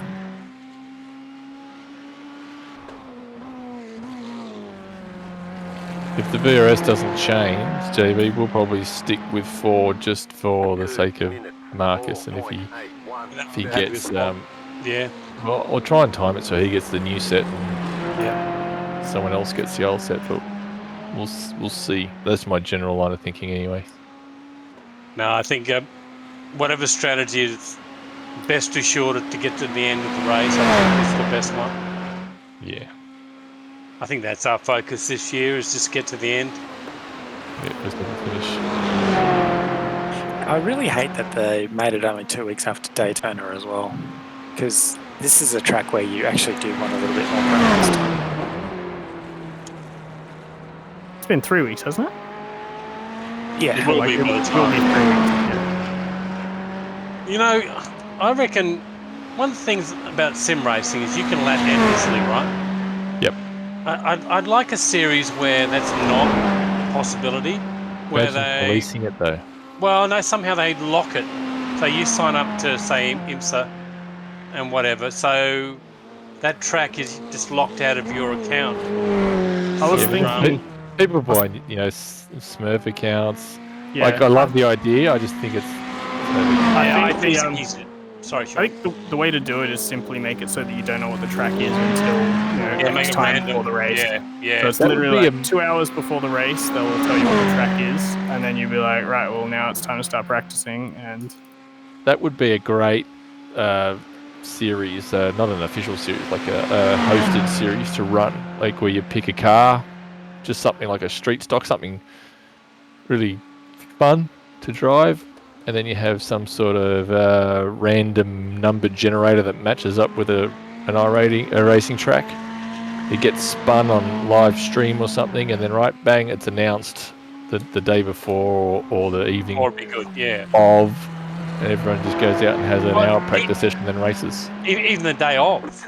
I reckon the day hour of. practice session. Yeah. There's always people who, like, if you make it 24 hours before, there'll be someone who does 24 hours of practice. Or maybe not 24, but somebody will do like 10 hours of practice or something. And if you want to keep everyone's practice minimum, you kind of just like, if you want everyone to have 2 hours of You have to practice, get them to sign up. And that's, you need to do it when everyone's signed up. So everyone signs up not knowing what they're doing. And then when it pops, that's when it's announced. But I actually think it would be really cool, like JB was saying, kind of if iRacing actually ran an official series like that, where it's like it's a proper official series, so you don't have to worry about a league and people organizing and stuff. But the idea is that you don't put in shitloads of practice beforehand. I'll go one step further and say that you're limited on your tyre bank's limited as well. Would be sweet. They bring that Actually, set up. That's exactly what I was thinking the other day when I was thinking about it. Is like, yeah, it'd be really cool if you used every minute of your practice time, you won't have tires left for the race. So now you're trying to balance it. Like, I'll practice, but I can't use the whole practice session. Well, yeah, and you can need to reuse tire Yeah, sets. at least you can take out your old set and go, oh, well, I'm just going to go and fang it on my old set. Fuck it. Well, and it would add an interesting element where it's kind of like, is it worth having more practice or fresh tires for the race? Because you could use a set for like 10 laps, and that might be worth it because you'll get 3/10 a lap quicker because of your practice. But then there's going to be people that know what, because iRacing have to officially let people know what tracks are in the rotation, right? Well, they'd have to add like an entirely new system that allows them to do it. Because yeah, you're right. Like with whatever their current system is, they probably have to have everything set up beforehand, and somebody will find out the API to find out or whatever. But they'd have to genuinely make it so that the data doesn't exist. Yeah, but you've got logistical issues, like some people don't own all the tracks, right? Yeah, well, that'd just be. Yeah. It doesn't have to be every series like that. It'll just have to be, that's tough, If you want to, this will be when the track's announced. If you need to buy it, you'll have to go buy it. Well, I think that's why they would have to announce, it could be, 5 of these 15 tracks, right? Yes. But people will just go and practice. Like, if you announce that, somebody will go, cool, I'll spend 5 hours a day each day for the next 5 days practicing every track. Well, Like, somebody will always put in an insane amount of time to get the advantage of everyone else. But you can say, righto, we're going to pick 6, not legacy tracks, 6 free tracks, whatever, 2 recently added tracks, as in the last 12 months, and then 1 new track, less than 12 months. Just some sort of, this is what you're looking at, so you know what you're in for up front. Well, sort of know what you're up for. I think it would be better to just go all in and say, like, because plenty of people have like every track, like us. All of us could go and race any road track right this second. and there's a lot of other people like that. And buying a track only takes a couple of minutes anyway. If they announce the track like 2 hours before, going and buying it's not gonna kill you. Yeah. I think making it making it completely unknown, and I mean, you could have us we're gonna pick from this pool of tracks, but the pool has to be big enough that nobody can brute force it. Discourage practicing, yeah. Yeah, like if it's a discourage pool practicing of a pool of 15 tracks, nobody's gonna go and practice all 15. But if it's only a pool of 5, I guarantee you people would be going and practicing all of them. For sure. Hey, changing subject. Hit 40 litres left. I noticed a sudden improvement in my times again. Back into the mid-3s. Yep. Yeah, That's light about on when I fuel noticed load. it as well. About 40, 50 litres was when I started to go faster than I was at the start. Yep, it's definitely not 87 litres. Oh, and then I fucking... Oh, Binned it. not quite. Caught the grass into final turn.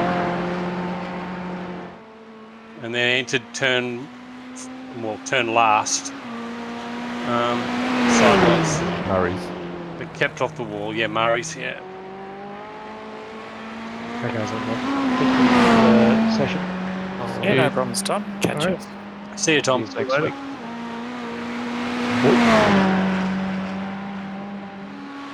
Oh shit. I found the rear sliding more with the 3.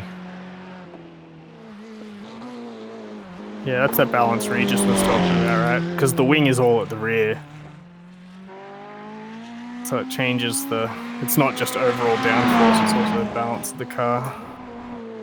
Yeah, it definitely moves it forward. I can feel that loss of stability at the rear. Sliding earlier, I guess. Maybe or more often. Yeah, if we balance that with a different setup change, it might help. Yeah, like I said, I don't want to dig around with it too much, knowing that there's another one coming out. It's very, very soon.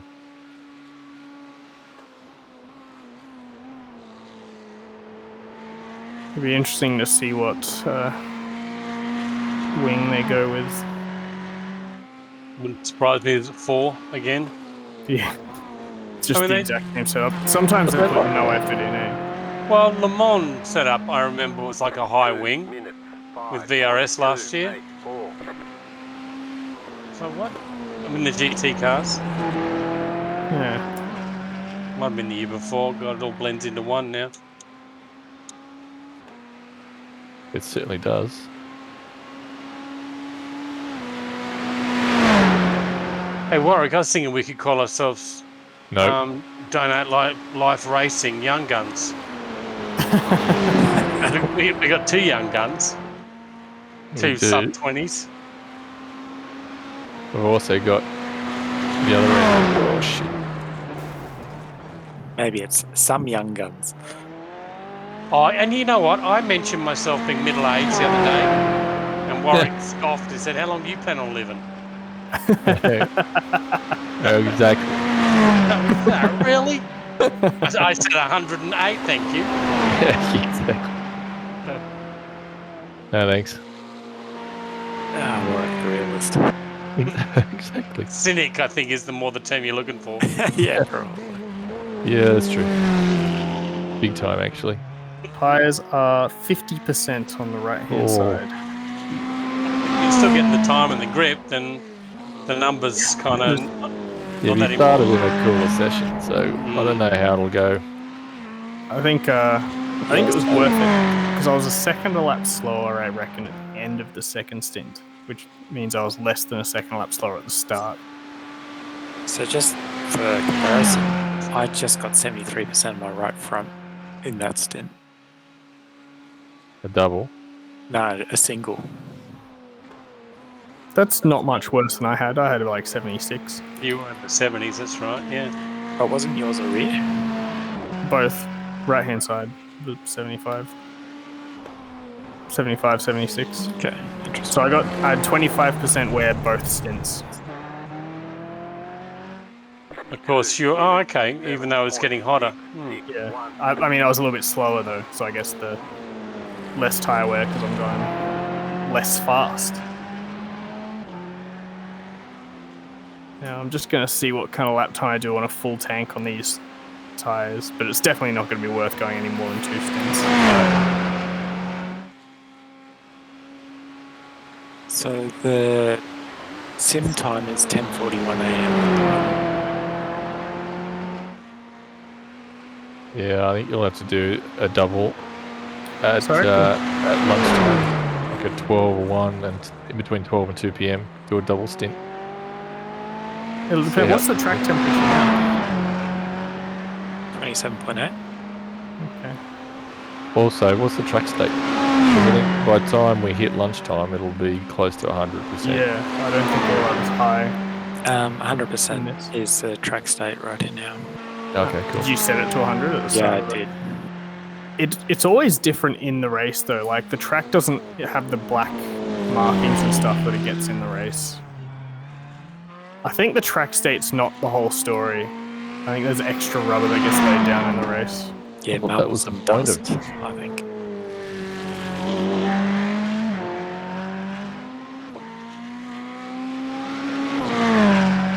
I think definitely the first 2 stints, probably the second 2 stints, and then it might get a little less clear whether we should double stint after that. Because that's basically this time right now is kind of the end of the the end of the 4th stint, right?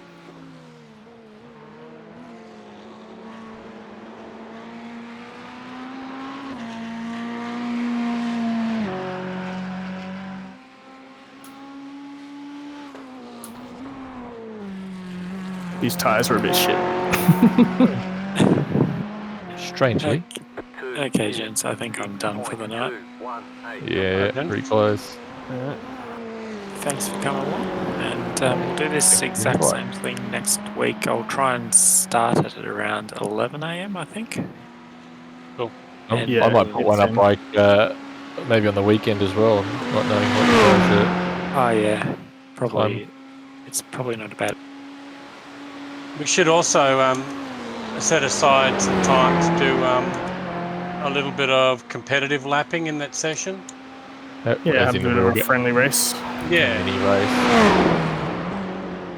Just work on sort of lapping in a chain like we did with Daytona. That was quite useful, I thought. Sounds good.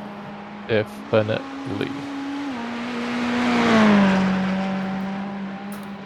I might come and do a light load. That's interesting. I hit the wall harder than I did at the cutting before, and it hasn't affected my aero. Top speed's still the same. Probably banged a wheel instead. Yeah. Probably depends on a bit of luck, exactly how the damage. Yeah. It's out. Okay, see you guys. See you, Dennis. See you later.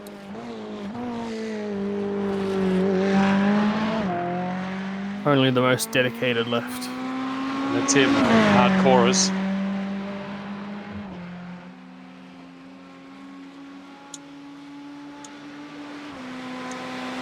God, I can hear the rain outside over my headphones. Nice. It was heavy here earlier this afternoon. We were promised rain and got nothing. That's always the most disappointing, isn't it?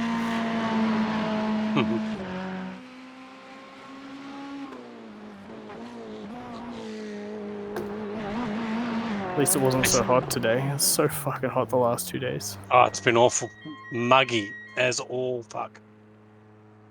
I've just had, because I'm working from home, so I've been using the aircon for the past couple of weeks while I've been working at home, but I kind of usually make it to mid-morning, nearly lunchtime before it gets too hot.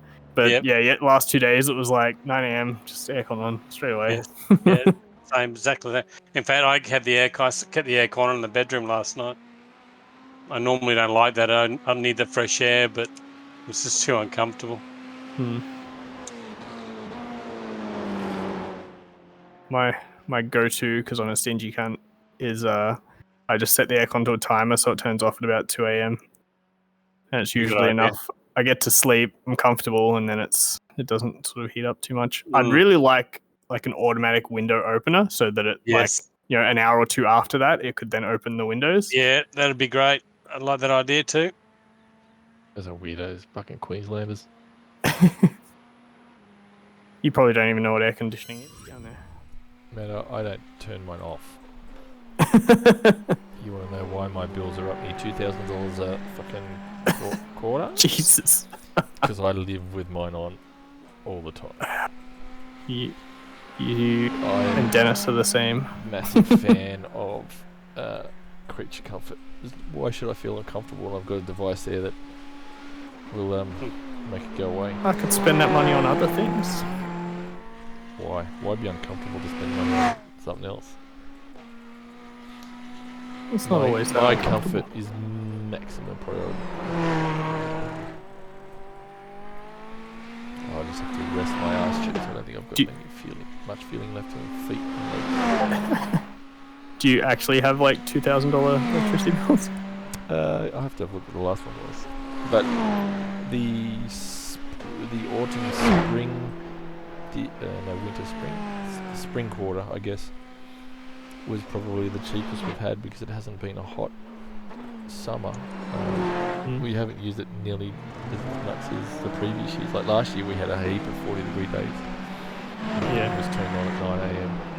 Then you turn off to midnight, sort of thing, every day. So you do turn it off? Oh yeah, there's no point in having it on when I'm asleep. I don't notice the difference.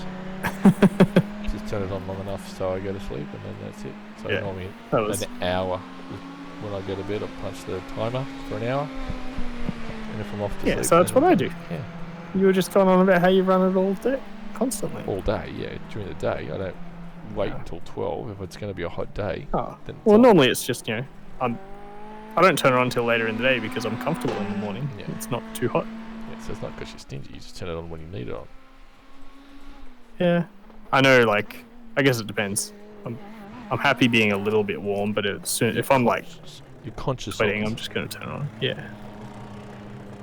I have, because I've got a temperature sensor in my room now. I've found that once it hits about 30 degrees, that's when I start reaching for the aircon.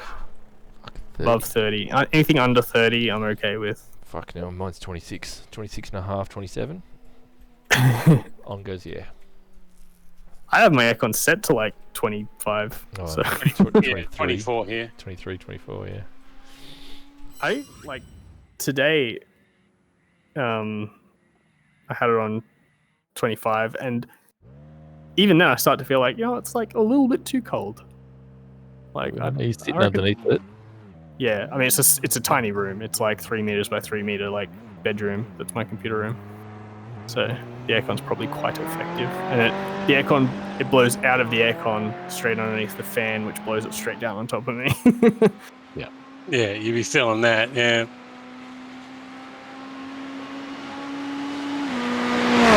I've rearranged the vents for the lounge room so that it points more towards the pooters.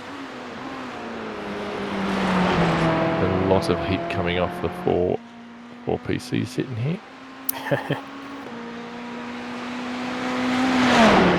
You can literally feel it when you get up and move around the house. You think, fuck, it's hot. And you just take a couple of meters the other direction and you go, wow, it's heaps different. When I'm sim racing and I don't have the aircon on, I'll get up afterwards and I'll walk out the door and it feels like the rest of the house is air conditioned in comparison because the room's just a hot box. The computer just spits out heat.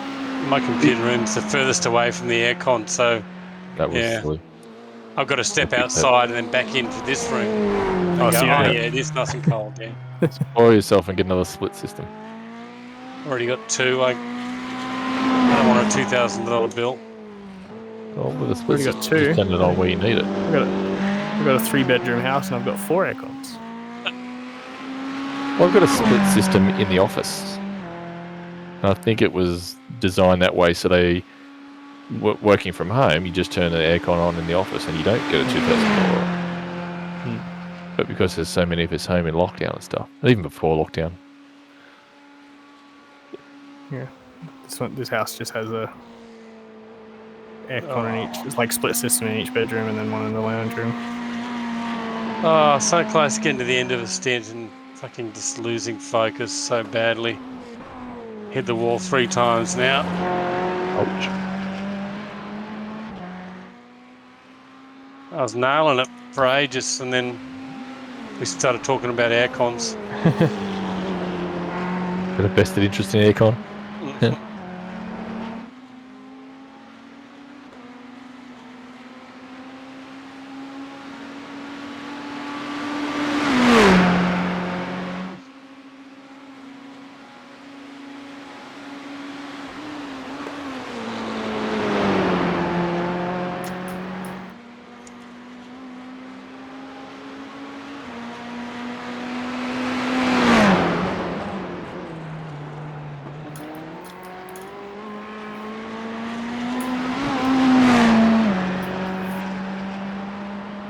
Fucking absolutely unlearned the cutting today.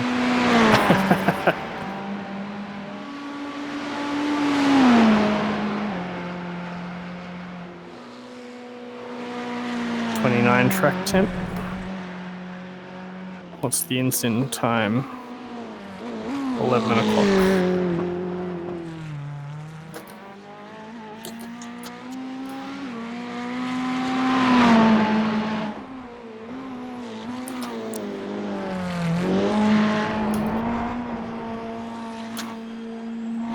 Fucking hell! What are you doing?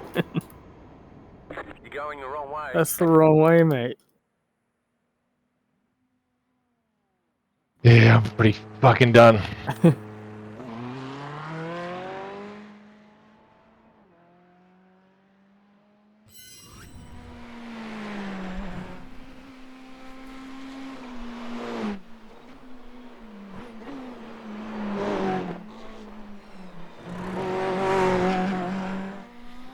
This can't focus.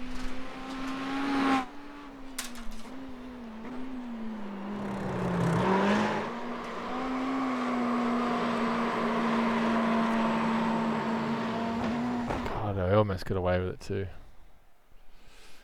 If it wasn't meddling kids. Waiting for that. In their speedy style cars.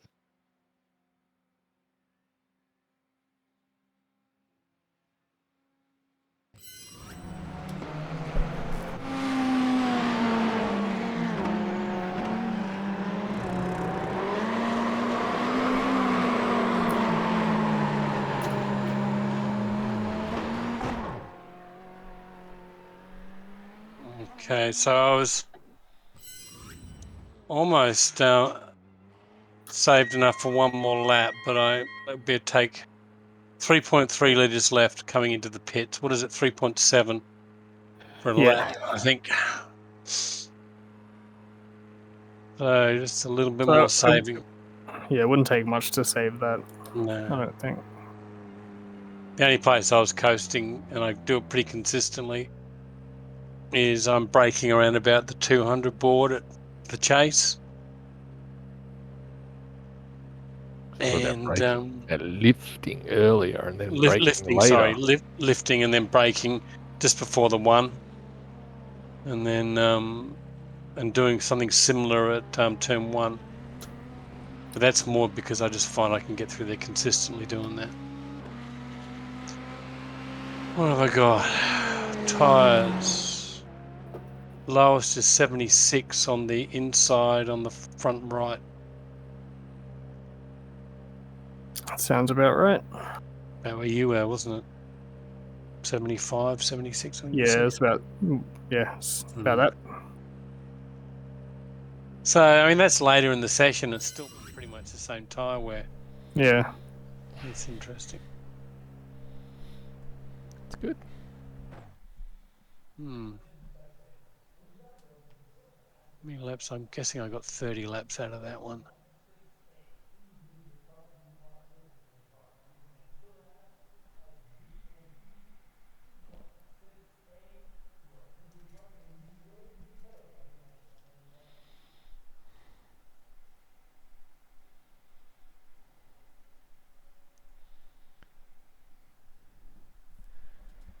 Both front fenders are damaged. I only got 29 laps. Really? Mm. Yeah, I don't think Sean can count, mate. A bit more saving. I would have got 30 by the looks of it. I mean, 21. Oh, actually, no, I think you're right. Yeah, I must have got 30. Okay. All right. Because definitely 30 with a little bit more effort on saving. Just a Yeah. couple of laps back, lifting I off got at the 3 or 30 something. without at the trying. chase. Did you? You haven't First got time. how many 30? How many? You haven't done 30 laps yet in a row, Not have you? tonight. I did do it this one time, a couple of weeks ago. Yeah, I did it. Yeah, it seemed easier the other day. I don't know whether I'm pushing No. more.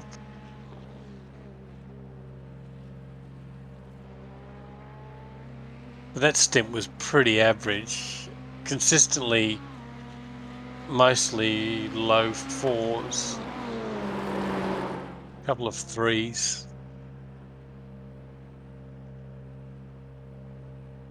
The track's pretty warm now, so I've just come out on fresh tires and low fuel. And my first thanks attempt for then letting was us know. a bit rough, and it was a 3.7. 7, yeah. I can't believe you didn't tell us you're doing a light run. That's just fucking dodgy, JB. Because I wanted to light the timing boards up and have you guys go, whoa, and then I go, nah, low fuel. But the track's too warm. Oh, that's the wall. No, so I reckon like a mid 3 would be a decent low fuel lap right now. A mid 3. Yeah. Maybe a low 3 if I really fucking hooked it up, but Challenge accepted. because I just wanted a comparison. So at the end of my second stint, which is low fuel on old tires, I was managing like 4.1, 4.2, and I think that's actually only maybe half a second off of new tire pace. So there's not too much time lost to the old tires. So second stint, double stinting tire definitely is worth it. What's the cost for replacing tires? Like 30 seconds or something? 30 seconds. Yeah, fuel was 40 for me. So Give you'd or have to take be a a second second. a lap. Yeah, slower on average, yeah. And it's definitely much less than that. And it was quite manageable to drive? Yeah, it was noticeable towards the end, but not dangerous unless you're trying to push too hard. I think part of that's actually the temperature, because just then when I went on fresh tires, it sort of had a bit of that slidey feel, so probably wasn't even entirely the tires. Well, it will be the same at this time of day. Yeah.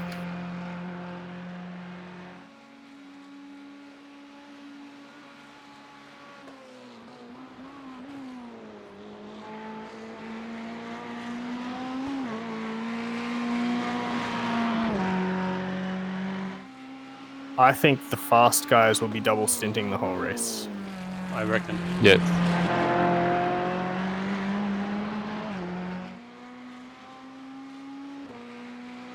I think it might even be worth giving up a little bit of time just to save the tires, just like a tenth or two.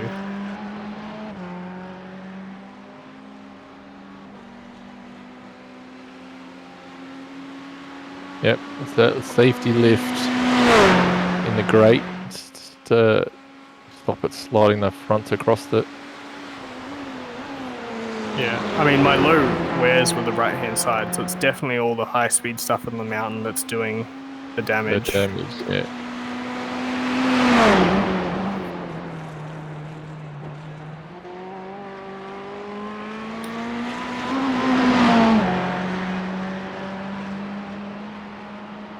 And I reckon I was pushing it, like, you know how you can push it just to where the car's sort of sliding to the sideways, just a bit, as you come up near the wall.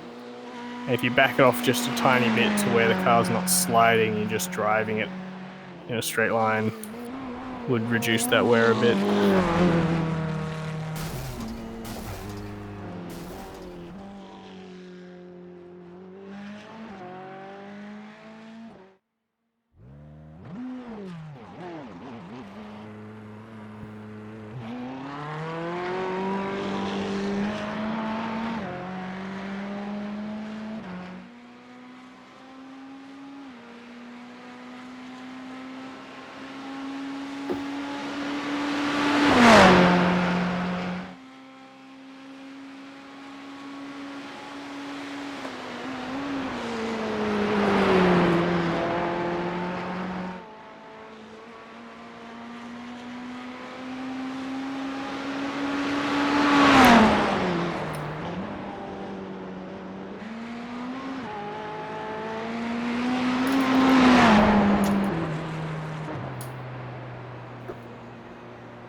double shift.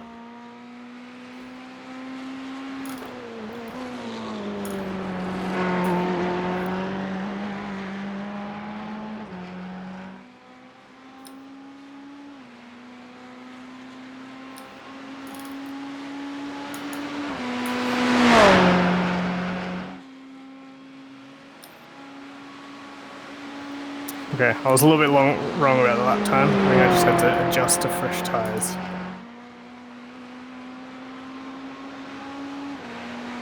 Yeah, I was going to say I'm half a second up.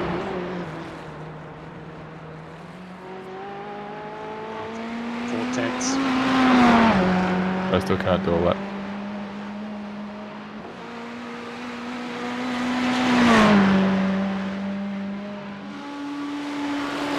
I also think that was a pretty good lap.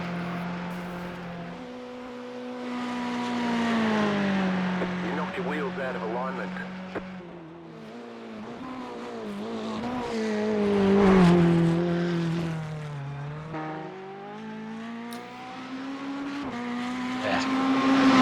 Lost it all in the final corner. That's the worst. I hate the final corner. The curve.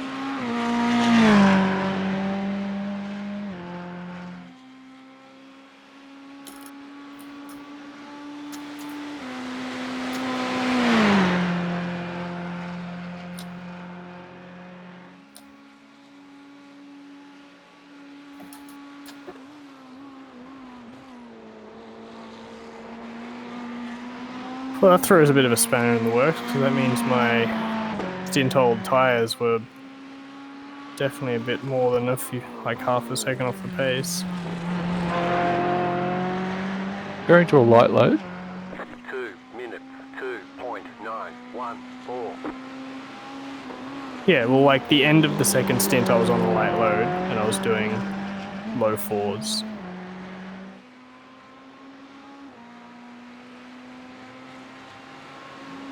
Yeah, but you're not comparing a light load new tyres to a light load to stint old tyres. Yeah, that's exactly what I'm doing, because I'm trying to get how much slower are those tyres. We need to run another stint and compare it to an end stint tyre, not a new tyre. But so if you compare, yeah, I get what you mean. Yeah, end of stint 1 tyre, low fuel, as Yep. opposed to an end of stint 2 light tyre.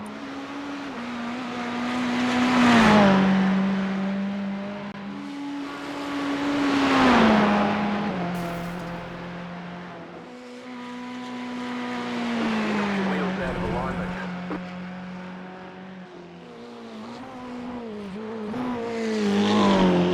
Well, the end of my first stint, I was doing low threes.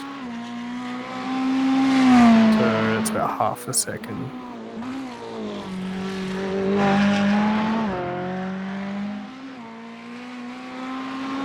Also a lot colder at that point. Yeah.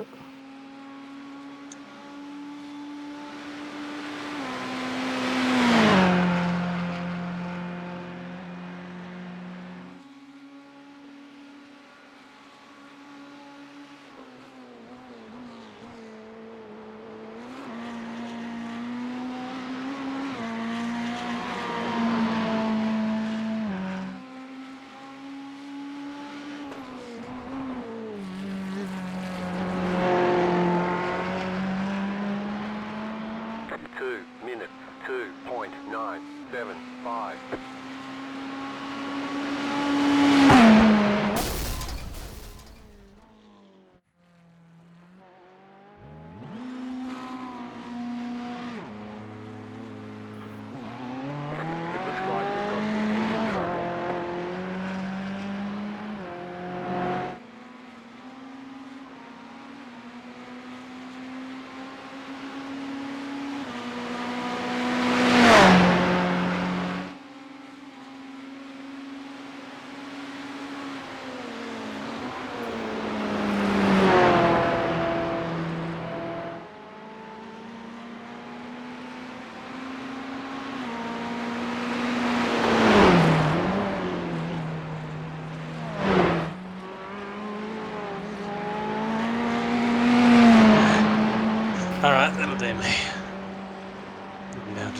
driving everywhere. Trying to do a time.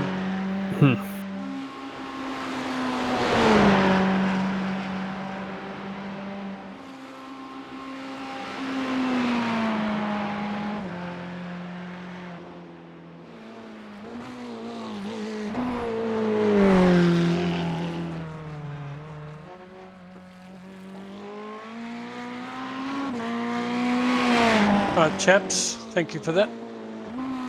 Yes, that was good. Good practice. Wasn't really. Was for me. Wasn't for me. I was never in it. All right, boys. I shall catch you later. Alright. You Ron. Wait. Oh, no. One more run.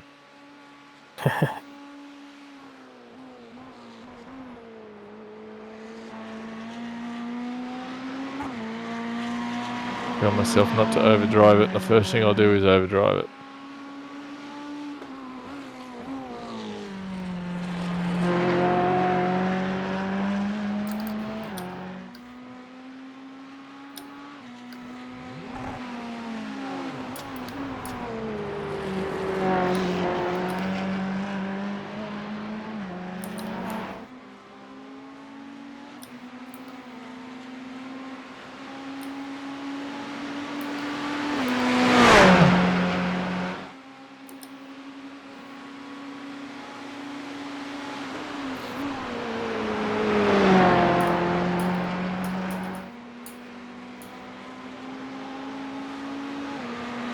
I tried to take that corner at full speed and not outlap speed, and rear just came around. I think I've had enough.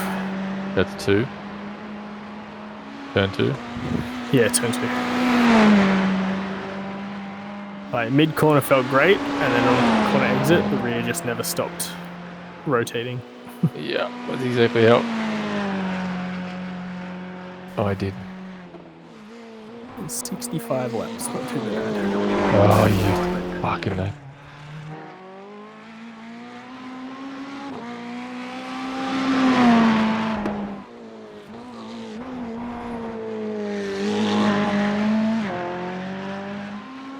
Fucking smash the nose. And the dipper. Classic. Yeah, it was good to up until then. It's just enough to put me off a time.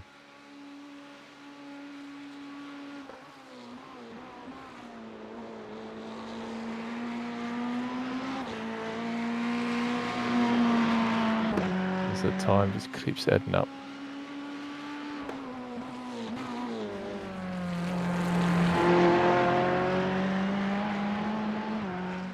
Two minutes, 2.556. But it was enough to dispatch one Sean command from the top. Oh, really? What'd you do? It was about 30 or 28 hundredths. Or thousandths, I suppose it is, isn't it? 0.028. Yeah. Yeah, 28,000. It was a 556 versus a 584. Good lap. It's just one mistake. I had to slow myself down. It's just a one mistake.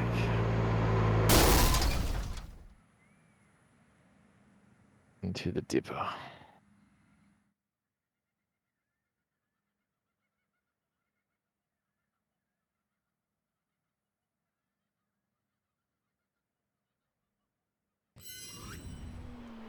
What went wrong? Too tight. Too tight.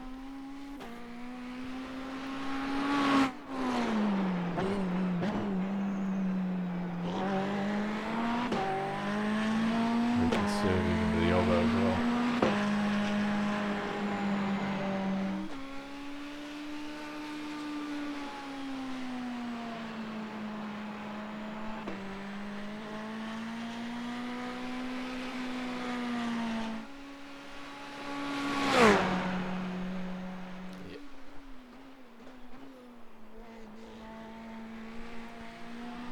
Stick around for 3 hours. I think about 2.5 hours, maybe nearly 3 hours. Yeah, pretty much 3 hours. 4 hours still, wasn't